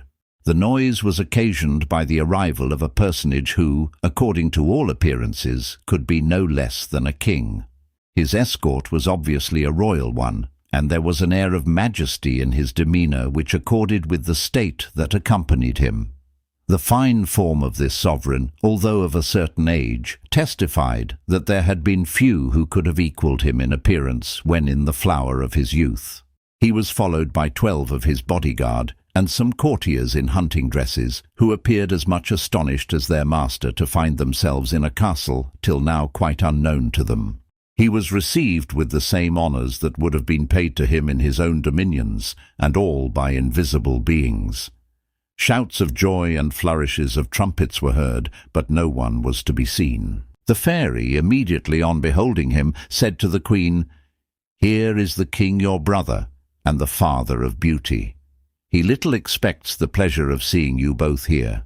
He will be so much the more gratified, as you know he believes that his daughter has been long dead. He mourns her still, as he also does his wife, of whom he retains an affectionate remembrance." These words increased the impatience of the queen and the young princess to embrace this monarch. They reached the courtyard just as he dismounted. He saw, but could not recognize them. Not doubting, however, that they were advancing to receive him, he was considering how and in what terms he should pay his compliments to them, when Beauty, flinging herself at his feet, embraced his knees and called him "Father." The king raised her and pressed her tenderly in his arms, without comprehending why she addressed him by that title. He imagined she must be some orphan princess, who sought his protection from some oppressor, and who made use of the most touching expression in order to obtain her request. He was about to assure her that he would do all that lay in his power to assist her, when he recognized the queen, his sister, who, embracing him in her turn, presented her son to him. She then informed him of some of the obligations they were under to Beauty, and especially of the frightful enchantment that had just been terminated. The king praised the young princess and desired to know her name, when the fairy, interrupting him, asked if it was necessary to name her parents, and if he had never known anyone whom she resembled sufficiently to enable him to guess them. "If I judged only from her features," said he, gazing upon her earnestly and not being able to restrain a few tears, "the title she has given to me is legitimately my due. But notwithstanding that evidence and the emotion which her presence occasions me, I dare not flatter myself that she is the daughter whose loss I have deplored, for I had the most positive proof that she had been devoured by wild beasts. Yet," he continued, still examining her countenance, "she resembles perfectly the tender and incomparable wife whom death has deprived me of. Oh, that I could but venture to indulge in the delightful hope of beholding again in her the fruit of a happy union, the bonds of which were too soon broken." "You may, my liege," replied the fairy. "Beauty is your daughter. Her birth is no longer a secret here. The queen and prince know who she is. I caused you to direct your steps this way on purpose to inform you. But this is not a fitting place for me to enter into the details of this adventure. Let us enter the palace. After you have rested yourself there a short time, I will relate to you all you desire to know. When you have indulged in the delight which you must feel at finding a daughter so beautiful and so virtuous, I will communicate to you another piece of intelligence which will afford you equal gratification." The king, accompanied by his daughter and the prince, was ushered by the monkey officers into the apartment destined for him by the fairy, who took this opportunity of restoring to the statues the liberty of relating what they had witnessed. As their fate had excited the compassion of the queen, it was from her hands that the fairy desired they should receive the benefit of reanimation. She placed her wand in the queen's hand, who, by her instructions, described with it 7 circles in the air, and then pronounced these words, "Be reanimated. Your king is restored to you." All the statues immediately began to move, walk, and act as formerly, retaining only a confused idea of what had happened to them. After this ceremony, the fairy and the queen returned to the king, whom they found in conversation with Beauty and the prince, caressing each in turn, and most fondly his daughter, of whom he inquired 100 times how she had been preserved from the wild beasts who had carried her off, without remembering that she had answered him from the first that she knew nothing about it, and had been ignorant even of the secret of her birth. The prince also talked without being attended to, repeating 100 times the obligations he was under to Princess Beauty. He desired to acquaint the king with the promises which the fairy had made him, that he should marry the princess, and to beg he would not refuse his cheerful consent to the alliance. This conversation and these caresses were interrupted by the entrance of the queen and the fairy. The king, who had recovered his daughter, fully appreciated his happiness, but was as yet ignorant to whom he was indebted for this precious gift. "It is to me," said the fairy, "and I alone can explain to you the adventure. I shall not limit my benefits to the recital of that alone. I have other tidings in store for you, not less agreeable. Therefore, great king, you may note this day as one of the happiest of your life." The company, perceiving that the fairy was about to commence her narration, evinced by their silence the great attention they were anxious to pay to it. To satisfy their curiosity, the fairy thus addressed the king. "Beauty, my liege, and perhaps the prince, are the only persons present who are not acquainted with the laws of the Fortunate Island. It is necessary I should explain those laws to them. The inhabitants of that island, and even the king himself, are allowed perfect liberty to marry according to their inclinations, in order that there may be no obstacle whatever to their happiness. It was in virtue of this privilege that you, sire, selected for your wife a young shepherdess whom you met one day when you were hunting. Her beauty and her good conduct were considered by you deserving of that honor. You raised her to the throne, and placed her in a rank from which the lowliness of her birth seemed to have excluded her, but of which she was worthy by the nobleness of her character and the purity of her mind. You know that you had continual reasons to rejoice in the selection you had made. Her gentleness, her obliging disposition, and her affection for you equaled the charms of her person, but you did not long enjoy the happiness of beholding her. After she had made you the father of Beauty, you were under the necessity of travelling to the frontiers of your kingdom to suppress some revolutionary demonstrations of which you had received intimation. During this period you lost your dear wife, an affliction which you felt the more sensibly because, in addition to the love with which her beauty had inspired you, you had the greatest respect for the many rare qualities that adorned her mind. Despite her youth and the little education she had received, you found her naturally endowed with profound judgment, and your wisest ministers were astonished at the excellent advice she gave you and the policy by which she enabled you to succeed in all your undertakings. The king, who still brooded over his affliction, and to whose imagination the death of that dear wife was ever present, could not listen to this account without being sensibly affected, and the fairy, who observed his emotion, said, "Your feelings prove that you deserved that happiness. I will no longer dwell on a subject that is so painful to you, but I must reveal to you that the supposed shepherdess was a fairy and my sister, who, having heard that the Fortunate Island was a charming country, and also much praise of its laws and of the gentle nature of your government, was particularly anxious to visit it. The dress of a shepherdess was the only disguise she assumed, intending to enjoy for a short time a pastoral life. You encountered her in her new abode. Her youth and beauty touched your heart. She yielded to a desire to discover whether the qualities of your mind equaled those she found in your person.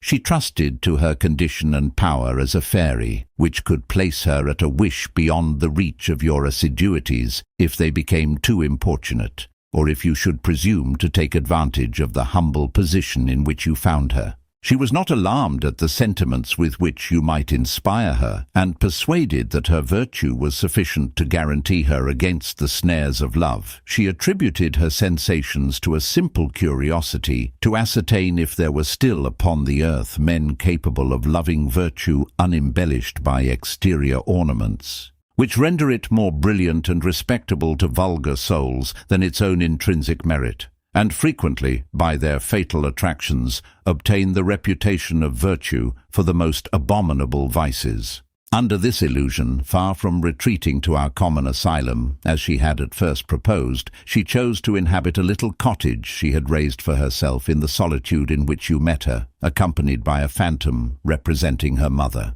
These two persons appeared to live there upon the produce of a pretended flock that had no fear of the wolves, being, in fact, genii in that form. It was in that cottage she received your attentions, which produced all the effect you could desire. She could not resist the offer you made her of your crown. You now know the extent of the obligations you were under to her at a time when you imagined she owed everything to you and were satisfied to remain in that error. What I now tell you is a positive proof that ambition had no share in the consent she accorded to your wishes. You are aware that we look upon the greatest kingdoms but as gifts which we can bestow on anyone at our pleasure. But she appreciated your generous behavior, and esteeming herself happy in uniting herself to so excellent a man, she rashly entered into that engagement without reflecting on the danger which she thereby incurred.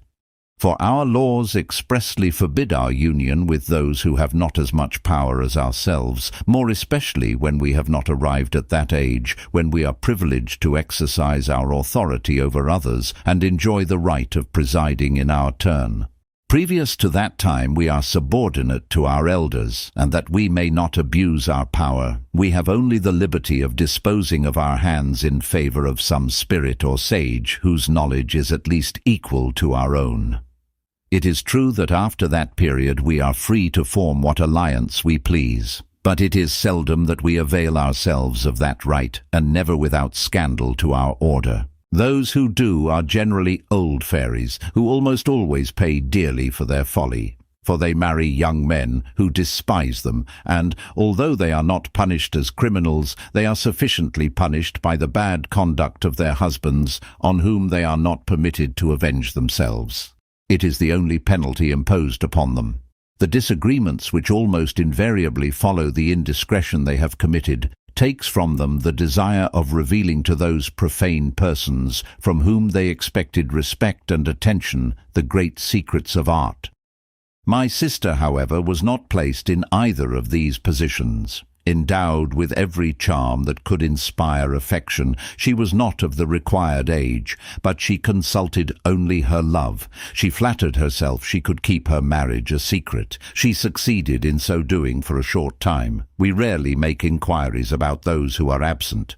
Each is occupied with her own affairs, and we fly through the world, doing good or ill according to our inclinations, without being obliged at our return to account for our actions, unless we have been guilty of some act which causes us to be talked about, or that some beneficent fairy, moved by the unjust persecution of some unfortunate mortal, lays a complaint against the offender. In short, there must arise some unforeseen event to occasion us to consult the general book in which all we do is written at the same instant without the aid of hands. Saving these occasions, we have only to appear in the General Assembly 3 times in the year. And, as we travel very swiftly, the affair does not occupy more than a couple of hours. My sister was obliged to give light to the throne, such is our phrase for the performance of that duty. On such occasions, she arranged for you a hunting party at some distance, or a journey of pleasure, and after your departure she feigned some indisposition to remain alone in her cabinet, or that she had letters to write, or that she wished to repose. Neither in the palace nor amongst us was there any suspicion of that which it was so much her interest to conceal.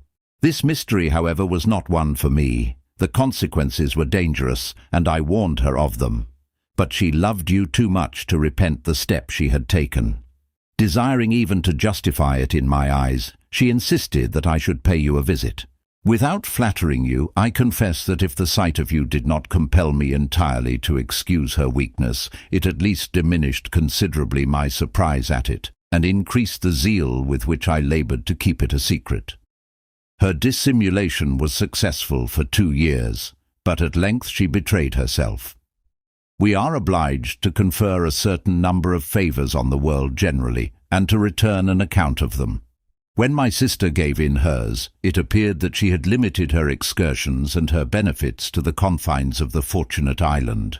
Several of our ill-natured fairies blamed this conduct, and our queen, in consequence, demanded of her why she had restricted her benevolence to this small corner of the earth, when she could not be ignorant that a young fairy was bound to travel far and wide, and manifest to the universe at large our pleasure and our power. As this was no new regulation, my sister could not murmur at the enforcement of it, nor find a pretext for objecting to obey it. She promised, therefore, to do so, but her impatience to see you again, the fear of her absence being discovered at the palace, the impossibility of acting secretly on a throne, did not permit her to absent herself long enough and often enough to fulfill her promise. And at the next assembly she could hardly prove that she had been out of the Fortunate Island for a quarter of an hour. Our queen, greatly displeased with her, threatened to destroy that island, and so prevent her continuing to violate our laws. This threat agitated her so greatly that the least sharp-sighted fairy could see to what a point she carried her interest for that fatal island, and the wicked fairy who turned the prince here present into a frightful monster was convinced by her confusion that on opening the great book she should find in it an important entry which would afford some exercise to her propensities for mischief. "It is there," she exclaimed, "that the truth will appear, and that we shall learn what has really been her occupation." And with these words she opened the volume before the whole assembly and read the details of all that had taken place during the last 2 years in a loud and distinct voice. All the fairies made an extraordinary uproar on hearing of this degrading alliance, and overwhelmed my wretched sister with the most cruel reproaches. She was degraded from our order and condemned to remain a prisoner amongst us.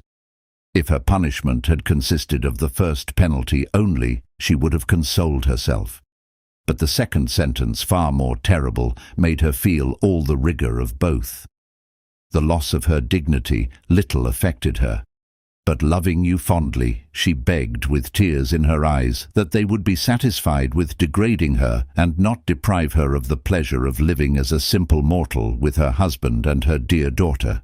Her tears and supplications touched the hearts of the younger judges, and I felt, from the murmur that arose, that if the votes had been collected at that instant, she would certainly have escaped with a reprimand. But one of the eldest, who, from her extreme decrepitude, had obtained amongst us the name of the Mother of the Seasons, did not give the Queen time to speak, and admit that pity had touched her heart as well as the others.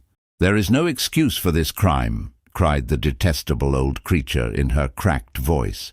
"If it is permitted to go unpunished, we shall be daily exposed to similar insults. The honor of our order is absolutely involved in it. This miserable being attached to earth does not regret the loss of a rank which elevated her 100 degrees higher above monarchs than they are above their subjects. She tells us that her affections, her fears, and her wishes all turn upon her unworthy family. It is through them we must punish her. Let her husband deplore her. Let her daughter, the shameful fruit of her illegal marriage, become the bride of a monster, to expiate the folly of a mother who could allow herself to be captivated by the frail and contemptible beauty of a mortal." This cruel speech revived the severity of many who had been previously inclined to mercy. Those who continued to pity her being too few to offer any opposition, the sentence was approved of in its integrity, and our Queen herself, whose features had indicated a feeling of compassion resuming their severity, confirmed the majority of votes in favor of the motion of the ill-natured old fairy. My sister, however, in her endeavors to obtain a revocation of this cruel decree, to propitiate her judges and to excuse her marriage, had drawn so charming a portrait of you that it inflamed the heart of the fairy governess of the prince, she who had opened the great volume. But this dawning passion only served to increase the hatred which that wicked fairy already bore to your unfortunate wife. Unable to resist her desire to see you, she concealed her passion under the colour of a pretext that she was anxious to ascertain if you deserved that a fairy should make such a sacrifice for you as my sister had done. as she had obtained the sanction of the assembly to her guardianship of the prince. She could not have ventured to quit him for any length of time if the ingenuity of love had not inspired her with the idea of placing a protecting genius and two inferior and invisible fairies to watch over him in her absence. After taking this precaution, there was nothing to prevent her following her inclination, which speedily carried her to the Fortunate Island. In the meanwhile, the women and officers of the imprisoned queen, surprised that she did not come out of her private cabinet, became alarmed.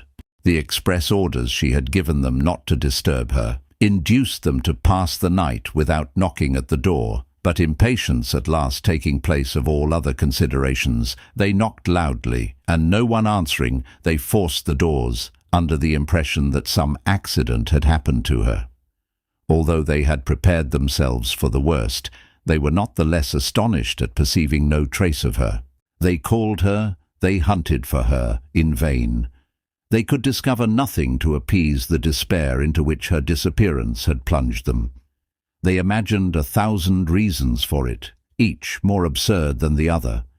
They could not suspect her evasion to be voluntary. She was all-powerful in your kingdom. The sovereign jurisdiction you had confided to her was not disputed by anyone. Everybody obeyed her cheerfully. The affection you had for each other, that which she entertained for her daughter and for her subjects who adored her, prevented them from supposing she had fled. Where could she go to be more happy?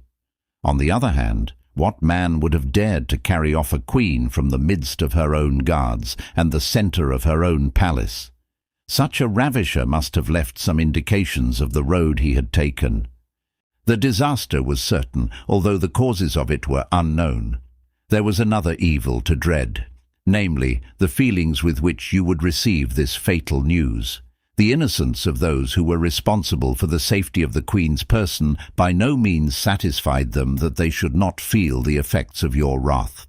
They felt they must either fly the kingdom and thereby appear guilty of a crime they had not committed, or they must find some means of hiding this misfortune from you. After long deliberation, they could imagine no other than that of persuading you the Queen was dead, and this plan they put instantly into execution. They sent off a courier to inform you that she had been suddenly taken ill. A second followed a few hours afterwards, bearing the news of her death, in order to prevent your love inducing you to return post-haste to court. Your appearance would have deranged all the measures they had taken for general security. They paid to the supposed defunct all the funeral honours due to her rank, to your affection, and the sorrow of a people who adored her and who wept her loss as sincerely as yourself. This cruel adventure was always kept a profound secret from you, although it was known to every other inhabitant of the Fortunate Island. The first astonishment had given publicity to the whole affair. The affliction you felt at this loss was proportionate to your love. You found no consolation except in the innocent caresses of your infant daughter, whom you sent for to be with you. You determined never again to be separated from her. She was charming, and presented you continually with a living portrait of the Queen, her mother. The hostile fairy, who had been the original cause of all this trouble by opening the great book in which she discovered my sister's marriage, had not come to see you without paying the price of her curiosity. Your appearance had produced the same effect upon her heart as it had previously done on that of your wife, and instead of this experience inducing her to excuse my sister, she ardently desired to commit the same fault. Hovering about you invisibly, she could not resolve to quit you. Beholding you inconsolable, she had no hope of success, and fearing to add the shame of your refusal to the pain of disappointment, she did not dare make herself known to you. On the other hand, supposing she did appear, she imagined that by skillful manoeuvring she might accustom you to see her, and perhaps in time induce you to love her. But to effect this, she must be introduced to you, and after much pondering to find some decorous way of presenting herself, she hit on one. There was a neighbouring queen who had been driven out of her dominions by a usurper who had murdered her husband. This unhappy princess was ranging the world to find an asylum and an avenger. The fairy carried her off, and having deposited her in a safe place, put her to sleep, and assumed her form. You beheld, sire, that disguised fairy fling herself at your feet, and implore your protection and assistance to punish the assassin of a husband whom she professed she regretted as deeply as you did your queen. She protested that her love for him alone impelled her to this course, and that she renounced with all her heart a crown which she offered to him who should avenge her dear husband. The unhappy pity each other. You interested yourself in her misfortunes the more readily for that she wept the loss of a beloved spouse, and that, mingling her tears with yours, she talked to you incessantly of the Queen. You gave her your protection and lost no time in re-establishing her authority in the kingdom she pretended to by punishing the rebels and the usurper she seemed to desire. But she would neither return to it nor quit you. She implored you, for her own security, to govern the kingdom in her name, as you were too generous to accept it as a gift from her, and to permit her to reside at your court. You could not refuse her this new favor. She appeared to be necessary to you for the education of your daughter, for the cunning fairy knew well enough that child was the sole object of your affection. She feigned an exceeding fondness for her, and had her continually in her arms. Anticipating the request you were about to make to her, she earnestly begged to be permitted to take charge of her education, saying that she would have no heir but that dear child, whom she looked on as her own, and who was the only being she loved in the world, because she said she reminded her of a daughter she had had by her husband, and who perished along with him. The proposal appeared to you so advantageous that you did not hesitate to entrust the princess to her care and to give her full authority over her. She acquitted herself of her duties to perfection, and by her talent and her affection obtained your implicit confidence and your love as for a tender sister. This was not sufficient for her. All her anxiety was but to become your wife. She neglected nothing to gain this end. But even had you never been the husband of the most beautiful of fairies, she was not formed to inspire you with love. The shape she had assumed could not bear comparison with hers, into whose place she would have stolen. It was extremely ugly, and being naturally so herself, she had only the power of appearing beautiful one day in the year. The knowledge of this discouraging fact convinced her that to succeed she must have recourse to other charms than those of beauty. She intrigued secretly to oblige the people and the nobility to petition you to take another wife, and to point her out to you as the desirable person. But certain ambiguous conversations she had held with you, in order to sound your inclinations, enabled you easily to discover the origin of the pressing solicitations with which you were importuned. You declared positively that you would not hear of giving a stepmother to your daughter, nor lower her position by making her subordinate to a queen, from that which she held as the highest person next to yourself in the kingdom and the acknowledged heir to your throne. You also gave the false queen to understand that you should feel obliged by her returning to her own dominions immediately and without ado, and promised her that when she was settled there, you would render her all the services she could expect from a faithful friend and a generous neighbor. But you did not conceal from her that if she did not take this course willingly, she ran the risk of being compelled to do so.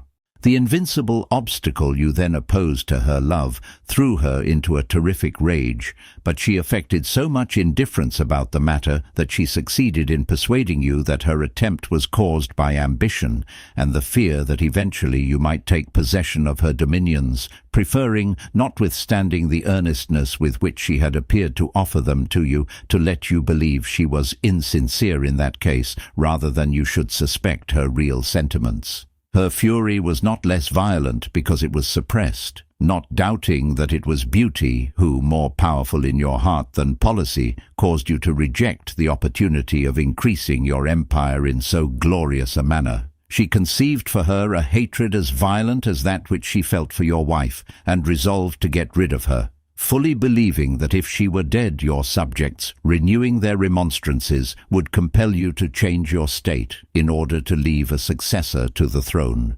The good soul was anything but of an age to present you with one, but that she cared little about. The queen, whose resemblance she had assumed, was still young enough to have many children, and her ugliness was no obstacle to a royal and political alliance. Notwithstanding the official declaration you had made, it was thought that if your daughter died, you would yield to the continual representations of your council. It was believed also that your choice would fall upon this pretended queen, and that idea surrounded her with numberless parasites. It was her design, therefore, by the aid of one of her flatterers, whose wife was as base as her husband and as wicked as she was herself, to make away with your daughter. She had appointed this woman governess to the little princess. These wretches settled between them that they would smother her and report that she had died suddenly. But for more security they decided to commit this murder in the neighboring forest, so that nobody could surprise them in the execution of this barbarous deed. They counted on no one having the slightest knowledge of it, and that it would be impossible to blame them for not having sought for assistance before she expired, having the legitimate excuse that they were too far away from any. The husband of the governess proposed to go in search of aid as soon as the child was dead, and that no suspicion might be awakened, he was to appear surprised at finding it too late when he returned to the spot where he had left this tender victim of their fury, and he also rehearsed the sorrow and consternation he was to effect. When my wretched sister saw herself deprived of her power and condemned to a cruel imprisonment, she requested me to console you and to watch over the safety of her child. It was unnecessary for her to take that precaution. The tie which unites us, and the pity I felt for her, would have sufficed to ensure you my protection, and her entreaties could not increase the zeal with which I hastened to fulfill her decrees. I saw you as often as I could, and as much as prudence permitted me, without incurring the risk of arousing the suspicions of our enemy, who would have denounced me as a fairy, in whom sisterly affection prevailed over the honor of her order, and who protected a guilty race. I neglected nothing to convince all the fairies that I had abandoned my sister to her unhappy fate, and, by so doing, trusted to be more at liberty to serve her. As I watched every movement of your perfidious admirer, not only with my own eyes but those of the genii who were my servants, her horrible intentions were not unknown to me. I could not oppose her by open force, and though it would have been easy for me to annihilate those into whose hands she had delivered the little innocent, prudence restrained me, for, had I carried off your daughter, the malignant fairy would have retaken her from me, without its being possible for me to defend her. It is a law amongst us that we must be 1,000 years old before we can dispute the power of the ancient fairies, or at any rate we must have become serpents. The perils which accompany the latter condition cause us to call it the terrible act. The bravest amongst us shudder at the thought of undertaking it. We hesitate a long time before we can resolve to expose ourselves to its consequences, and without the urgent motive of hatred, love, or vengeance, there are few who do not prefer waiting for time to make them elders than to acquire their privilege by that dangerous transformation in which the greater number are destroyed.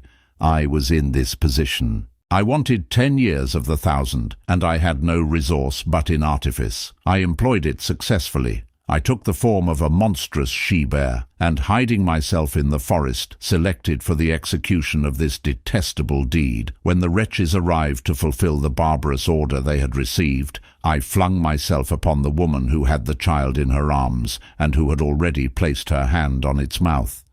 Her fright made her drop the precious burden, but she was not allowed to escape so easily. The horror I felt at her unnatural conduct inspired me with the ferocity of the brute I had assumed the form of. I strangled her, as well as the traitor who accompanied her, and I carried off Beauty, after having rapidly stripped off her clothes and dyed them with the blood of her enemies. I scattered them also about the forest, taking the precaution to tear them in several places, so that they should not suspect the princess had escaped, and I withdrew, delighted at having succeeded so completely. The fairy believed her object had been attained. The death of her 2 accomplices was an advantage to her. She was mistress of her secret, and the fate they had met with was but what she had herself destined them to in recompense of their guilty services. Another circumstance was also favorable to her. Some shepherds who had seen this affair from a distance ran for assistance, which arrived just in time to see the infamous wretches expire and prevent the possibility of suspicion that she had any part in it. The same circumstances were equally favourable to my enterprise. The wicked fairy was as fully convinced as the people by them. The event was so natural that she never doubted it.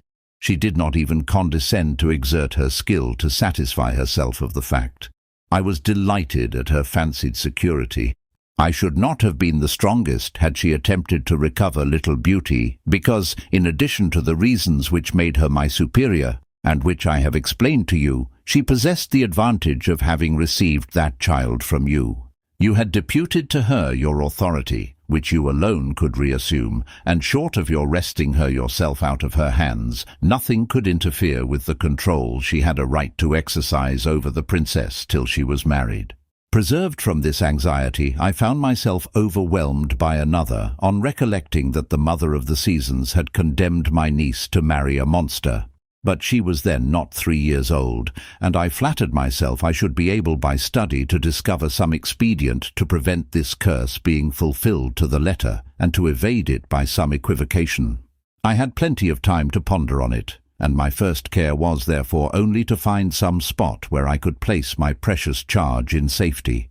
Profound secrecy was absolutely necessary to me. I dared not place her in a castle, nor exercise for her benefit any of the magnificent wonders of our art. Our enemy would have noticed it.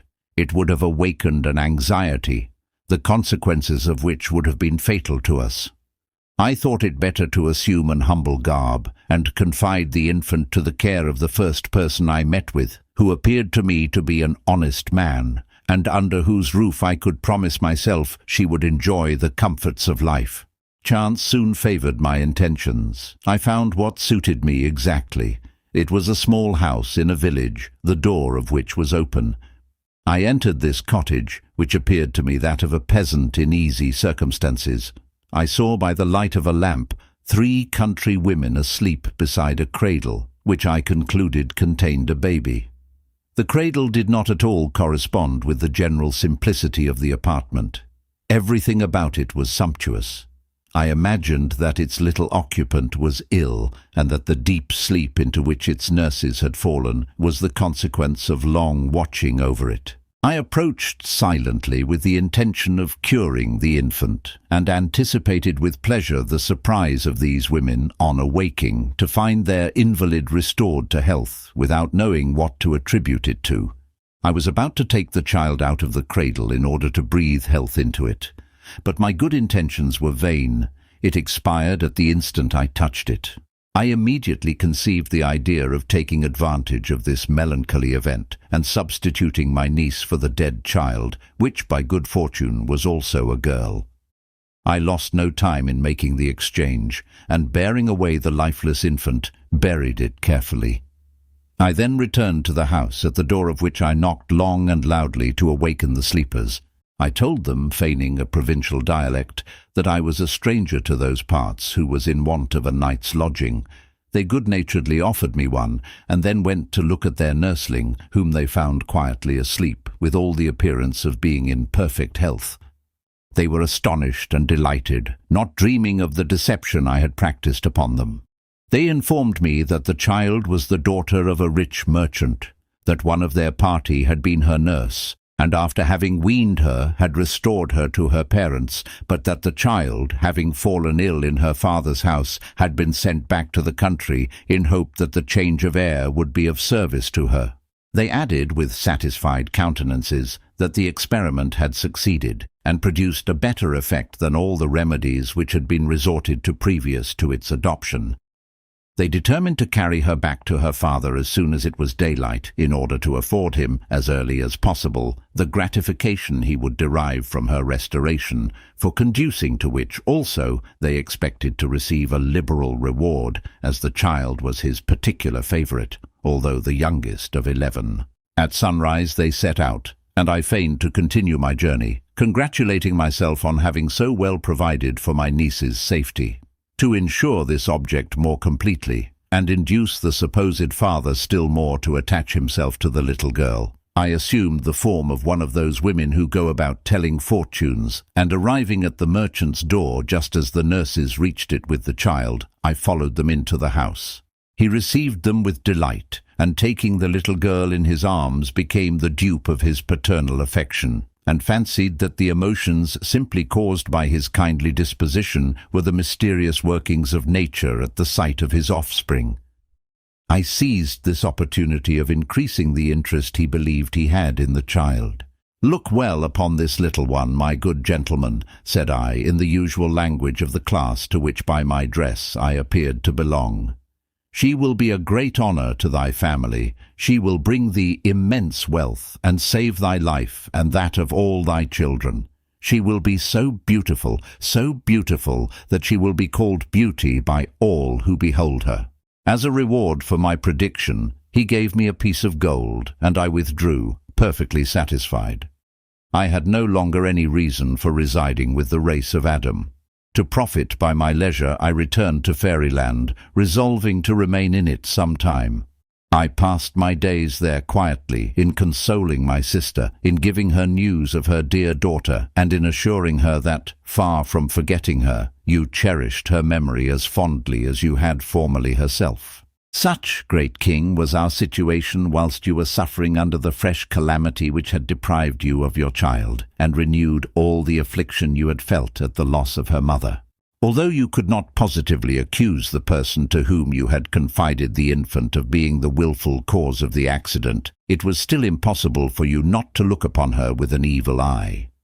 For though it did not appear that she was guilty of intentional mischief, it was certainly through her neglecting to see that the young princess was properly attended and protected that the event had proved fatal. After the first paroxysms of your grief had subsided, she flattered herself that no obstacle would arise to prevent your espousing her. She caused her emissaries to renew the proposal to you, but she was undeceived, and her mortification was excessive when you declared that not only were your intentions unchanged respecting a second marriage, but that even, could anything alter your determination, it would never be in her favour. To this declaration you added a positive order for her to quit the kingdom immediately. Her presence continually reminded you of your child, and renewed your affliction. Such was the reason you adduced for this step. But your principal object was to put an end to the intrigues she was constantly carrying on in order to gain her end. She was furious, but she was obliged to obey without being able to avenge herself. I had persuaded one of our ancient fairies to protect you. Her power was considerable, for she joined to her age the advantage of having been 4 times a serpent. In proportion to the excessive peril incurred by that process are the honours and powers attached to it. This fairy, out of consideration for me, took you under her protection and put it out of the power of your indignant lover to do you any mischief. This disappointment was fortunate for the queen, whose form she had assumed. She awoke her from her magic slumber, and concealing from her the criminal use she had made of her features, placed her conduct in the best light before her. She expatiated on the value of her intercession with the king, and on the trouble she had saved her, and gave her the best advice she could how to maintain herself for the future in her proper person. It was then that, to console herself for your indifference, the fairy returned to the young prince, and resumed her care of him. She became too fond of him, and not being able to make herself beloved, she caused him to suffer that terrible effect of her fury. In the meanwhile, I had insensibly arrived at the privileged age, and my power was increased, but my desire to serve my sister and yourself induced me to feel that still I had not sufficient. My sincere friendship blinding me to the perils of the terrible act, I resolved to undertake it. I became a serpent, and passed fortunately through the ordeal. I was then in a position to act openly in favour of those who were persecuted by my malicious companions. If I cannot at all times entirely dissolve their fatal spells, I can at least counteract them by my skill and by my counsels. My niece was amongst the number of those whom I could not completely favour. Not daring to discover all the interest I took in her, it appeared to me that the best thing I could do was to allow her still to pass as the merchant's daughter. I visited her under various forms, and always returned satisfied. Her virtue and beauty equaled her good sense. At the age of 14 she had already given proof of great fortitude during the changes of fortune which had befallen her supposed father. I was delighted to find that the most cruel reverses had not been able to affect her tranquillity. On the contrary, by her cheerfulness, by the charm of her conversation, she had succeeded in restoring it to the hearts of her father and her brothers. And I rejoiced to observe also that her sentiments were worthy of her birth. These pleasant reflections were, however, mingled with much bitterness when I remembered that, with so many perfections, she was destined to be the wife of a monster. I toiled, I studied night and day to find some means of saving her from so great a misfortune, and was in despair at finding none. This anxiety did not prevent me, however, from paying occasional visits to you. Your wife, who was deprived of that liberty, implored me incessantly to go and see you. And, notwithstanding the protection of our friend, her affectionate heart was continually alarmed about you, and persuaded her that the instant I lost sight of you would be the last of your life, and in which you would be sacrificed to the fury of our enemy. This fear possessed her so strongly that she scarcely gave me a moment's rest. No sooner did I bring her news of you than she supplicated me so earnestly to return to you that it was impossible to refuse her. Compassionating her anxiety, and more desirous to end it than to save myself the trouble it gave me, I employed against my cruel companion the same weapons she had made use of against you. I proceeded to open the great book. By good fortune, it was at the very moment she was holding that conversation with the Queen and Prince which terminated in his transformation. I lost not a word of it, and my rapture was extreme at finding that in seeking to assure her vengeance, she neutralized, without knowing it, the mischief which the Mother of the Seasons had done us in dooming Beauty to be the bride of a monster. To crown our happiness, she added conditions so advantageous that it almost seemed as if she made them on purpose to oblige me, for she thereby furnished my sister's daughter with an opportunity of proving that she was worthy of being the issue of the purest of fairy blood. The slightest sign or gesture expresses amongst us as much as it would take an ordinary mortal 3 days to explain. I uttered but one contemptuous word. It was enough to inform the assembly that our enemy had pronounced her own sentence in that which she had caused 10 years before to be passed upon your wife. At the age of the latter, the weakness of love was more natural than at the advanced period of existence of a fairy of the highest order. I spoke of the base and wicked actions which had accompanied that superannuated passion. I urged that if so many infamous acts were allowed to pass unpunished, mortals would be justified in saying that fairies existed in the world but to dishonor nature and afflict the human race. Presenting the book to them, I condensed this abrupt oration in the single word, "Behold." It was not the less powerful in its effect. There were present also friends of mine, both young and old, who treated the amorous fury as she deserved. She had not succeeded in becoming your wife, and to that disgrace was now added degradation from her order and imprisonment, as in the case of the Queen of the Happy Island. This council was held whilst she was with you, madam, and your son. As soon as she appeared amongst us, the result was communicated to her. I had the pleasure to be present, after which, closing the book, I descended rapidly from the middle region of air in which our empire is situated to combat the effect of the despair to which you were ready to abandon yourselves. I performed my journey in as short a space of time as I had occupied with my laconical address. I arrived soon enough to promise you my assistance. All sorts of reasons combined to invite me. "Your virtues, your misfortunes," said the fairy, turning to the prince. "The advantages they offered to Beauty made me see in you the monster that suited me. You appeared to me worthy of each other, and I felt convinced that when you became acquainted, your hearts would do each other mutual justice.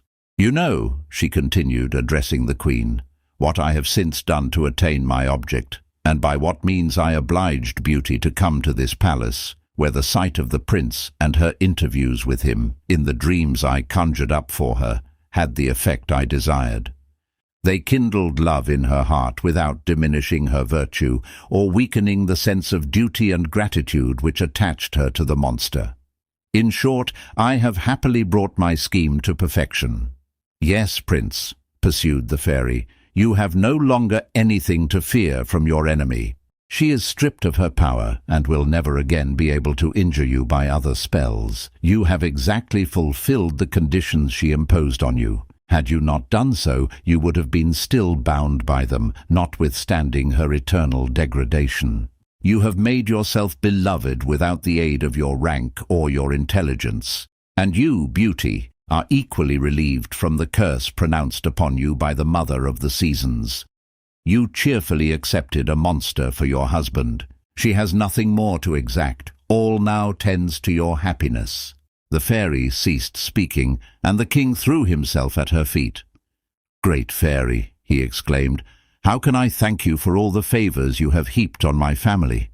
My gratitude for the benefits you have bestowed on us far exceeds my power of expression. But, my august sister," added he, "that title encourages me to ask more favors, for despite the obligations I am already under to you, I cannot avoid confessing to you that I shall never be truly happy so long as I am deprived of the presence of my beloved fairy queen. This account of what she has done and what she has suffered for me would increase my love and my affliction, were either of them capable of being augmented. Ah, madam," he added, "can you not crown all your benefactions by enabling me to behold her?" The question was useless. If the fairy had had the power to have afforded him that gratification, she was too willing to have waited for the request, but she could not alter what the council of the fairies had decreed. The young queen being a prisoner in the middle regions of air, there was not the shadow of a chance of his being enabled to see her, and the fairy was about to explain this to him kindly, and to exhort him to await patiently some unforeseen events of which she might take advantage, when an enchanting melody stole upon their ears and interrupted her. The king, his daughter, the queen, and the prince were in ecstasies, but the fairy experienced another sort of surprise. Such music indicated the triumph of some fairy. She could not imagine what fairy had achieved a victory. Her fears suggested that it was the Old One, or the Mother of the Seasons, who in her absence had obtained, the former her liberty, or the latter permission to persecute the lovers afresh. She was in this perplexity when it was agreeably ended by the presence of her fairy sister, the Queen of the Happy Island, who suddenly appeared in the centre of that charming group. She was no less lovely than when the king, her husband, lost her. The monarch, who instantly recognized her, making the respect he owed her yield to the love he had cherished for her, embraced her with such transports of joy that the queen herself was surprised at them. The fairy, her sister, could not imagine to what fortunate miracle she was indebted for her liberty, but the royal fairy informed her that she owed her happiness solely to her own courage, which had impelled her to hazard her own existence to preserve another's. "You are aware," said she to the fairy, "that the daughter of our queen was received into the order at her birth, that her father was not a sublunary being, but the sage Amadabak, whose alliance is an honour to the fairy race, and whose sublime knowledge invests him with much higher powers. Notwithstanding this, however, it was imperative for his daughter to become a serpent at the end of her first 100 years. The fatal period arrived, and our queen, as tender a mother, and as anxious respecting the fate of this dear infant as any ordinary parent could be, could not resolve to expose her to the many chances of destruction in that shape, the misfortunes of those who had perished being but too notorious for her not to feel the greatest alarm. My wretched situation depriving me of all hope of again beholding my affectionate husband and my lovely daughter, I had conceived a perfect disgust for a life which I was doomed to pass apart from them. Without the least hesitation, therefore, I offered to become a crawling reptile in the place of the young fairy. I saw with delight a certain prompt and honourable mode of delivering myself from all the miseries with which I was overwhelmed, by death or by a glorious emancipation, which would render me mistress of my own actions, and thereby enable me to rejoin my husband. Our queen hesitated as little to accept this offer, so gratifying to her maternal affection as I did to make it. She embraced me 100 times and promised to restore me to liberty unconditionally and re-establish me in all my privileges if I was fortunate enough to pass unharmed through that perilous enterprise. I did do so, and the fruit of my labours was enjoyed by the young fairy, for whom I had been the substitute. The success of my first trial encouraged me to make a second for my own benefit. I underwent the transformation anew and was equally fortunate. This last act made me an elder and, consequently, independent. I was not long in profiting by my liberty and flying hither to rejoin a family so dear to me. As soon as the fairy had finished her narrative, the embraces were renewed by her affectionate auditors. It was a charming confusion in which each caressed the other, almost without knowing what they were about. Beauty, particularly, enchanted at appertaining to such an illustrious family, and no longer fearing to degrade the prince, her cousin, by causing him to form an alliance beneath him. But although transported by the excess of her happiness, she did not forget the worthy man whom she had formerly believed to be her father. She recalled to her fairy aunt the promise she had made to her, that he and his children should have the honour of being present at her marriage. She was still speaking to her on this subject when they saw from the window 16 persons on horseback, most of whom had hunting horns and appeared in considerable confusion. Their disorder evidently arose from their horses having ran away with them. Beauty instantly recognized them as the 6 sons of the worthy merchant, the 5 daughters, and their 5 lovers. Everybody but the fairy was surprised at this abrupt entrance. Those who made it were not less so at finding themselves carried by the speed of their unmanageable horses into a palace totally unknown to them. This is the way it happened. They were all out hunting when their horses, suddenly uniting themselves as in one squadron, galloped off with them at such speed to the palace that all their efforts to stop them were perfectly useless. Beauty, thoughtless of her present dignity, hastened to receive and reassure them. She embraced them all kindly. The good man himself next appeared, but not in the same disorder. A horse had neighed and scratched at his door. He had no doubt that it came to seek him by order of his dear daughter. He mounted him without fear, and perfectly satisfied as to whither the steed would bear him, he was not at all surprised to find himself in the courtyard of a palace which he now saw for the 3rd time, and to which he felt convinced he had been conducted to witness the marriage of Beauty and the Beast. The moment he perceived her, he ran to her with open arms, blessing the happy moment that presented her again to his sight, and heaping benedictions on the generous beast who had permitted him to return. He looked about for him in every direction, to offer him his most humble thanks for all the favours he had heaped on his family, and particularly on his youngest daughter.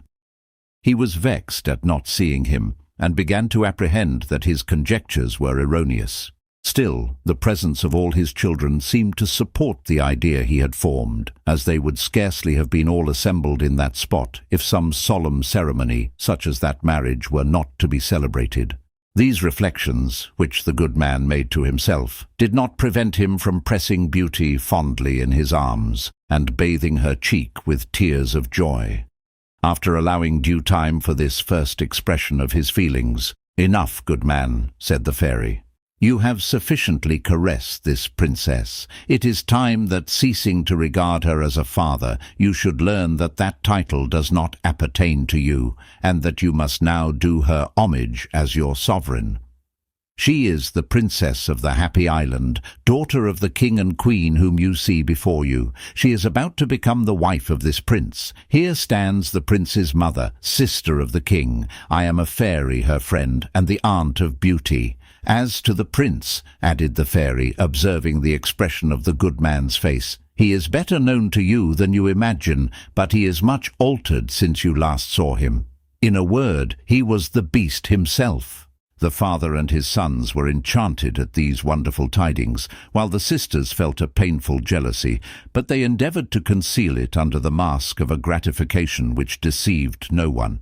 The others, however, feigned to believe them sincere. As to the lovers, who had been rendered inconstant by the hope of possessing Beauty, and who had only returned to their first attachments on their despairing to obtain her, they knew not what to think. The merchant could not help weeping, without being able to tell whether his tears were caused by the pleasure of seeing the happiness of Beauty, or by the sorrow of losing so perfect a daughter. His sons were agitated by similar feelings. Beauty, extremely affected by this evidence of their love, entreated those on whom she now depended, as well as the prince, her future husband, to permit her to reward such tender attachment. Her entreaty testified the goodness of her heart too sincerely not to be listened to. They were laden with bounties, and by permission of the king, the prince and the queen, Beauty continued to call them by the tender names of father, brothers, and even sisters, though she was not ignorant that the latter were as little so in heart as they were in blood. She desired they would all in return call her by the name they were wont to do when they believed her to be a member of their family. The old man and his children were appointed to offices in the court of Beauty, and enjoyed the pleasure of living continually near her, in a station sufficiently exalted to be generally respected. The lovers of her sisters, whose passion for Beauty might easily have been revived if they had not known it would be useless, thought themselves too happy in being united to the good man's daughters, and becoming allied to persons for whom Beauty retained so much goodwill. All those she desired to be present at her wedding having arrived, the celebration of it was no longer delayed. The festivities lasted many days, and ended at length only because the fairy aunt of the young bride pointed out to them the propriety of leaving that beautiful retreat, and returning to their dominions to show themselves to their subjects. It was quite time she should recall their kingdom to their recollection, and the indispensable duties which demanded their presence. Enraptured with the scenes around them, entranced by the pleasure of loving and expressing their love to each other, they had entirely forgotten their royal state and the cares that attend it. The newly married pair, indeed, proposed to the fairy that they should abdicate, and resign their power into the hands of anyone she should select, but that wise being represented to them clearly that they were under as great an obligation to fulfill the destiny which had confided to them the government of a nation, as that nation was to preserve for them an unshaken loyalty. They yielded to these just remonstrances, but the prince and Beauty stipulated that they should be allowed occasionally to visit that spot, and cast aside for a while the cares inseparable from their station, and that they should be waited on by the invisible genii or the animals who had attended them during the preceding years. They availed themselves as often as possible of this liberty. Their presence seemed to embellish the spot. All were eager to please them. The genii awaited their visits with impatience, and received them with joy, testifying in 100 ways the delight their return afforded them. The fairy, whose foresight neglected nothing, gave them a chariot drawn by 12 white stags with golden horns and hooves, like those she drove herself. The speed of these animals was almost greater than that of thought, and drawn by them, you could easily make the tour of the world in 2 hours. By this means they lost no time in travelling. They profited by every moment of leisure, and went frequently in this elegant equipage to visit their father, the king of the happy island, who had grown so young again through the return of his fairy queen that he equalled in face and form the prince, his son-in-law. He felt also equally happy, being neither less enamoured nor less eager to prove to his wife his unceasing affection, while she, on her part, responded to his love with all that tenderness which had previously been the cause of so much misfortune to her. She had been received by her subjects with transports of joy as great as those of grief which her loss had occasioned them.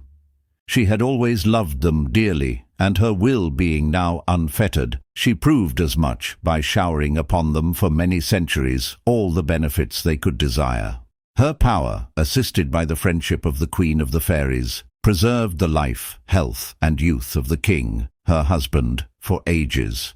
He only ceased to exist because no mortal can live forever. The Queen and the Fairy, her sister, were equally attentive to Beauty, her husband, the Queen, his mother, the old man, and all his family, so that there never was known people who lived so long. The Queen, mother of the prince, caused this marvelous history to be recorded in the archives of her kingdom and in those of the Happy Island, that it might be handed down to posterity. They also disseminated copies of it throughout the universe, so that the world at large might never cease to talk of the wonderful adventures of Beauty and the Beast. The end.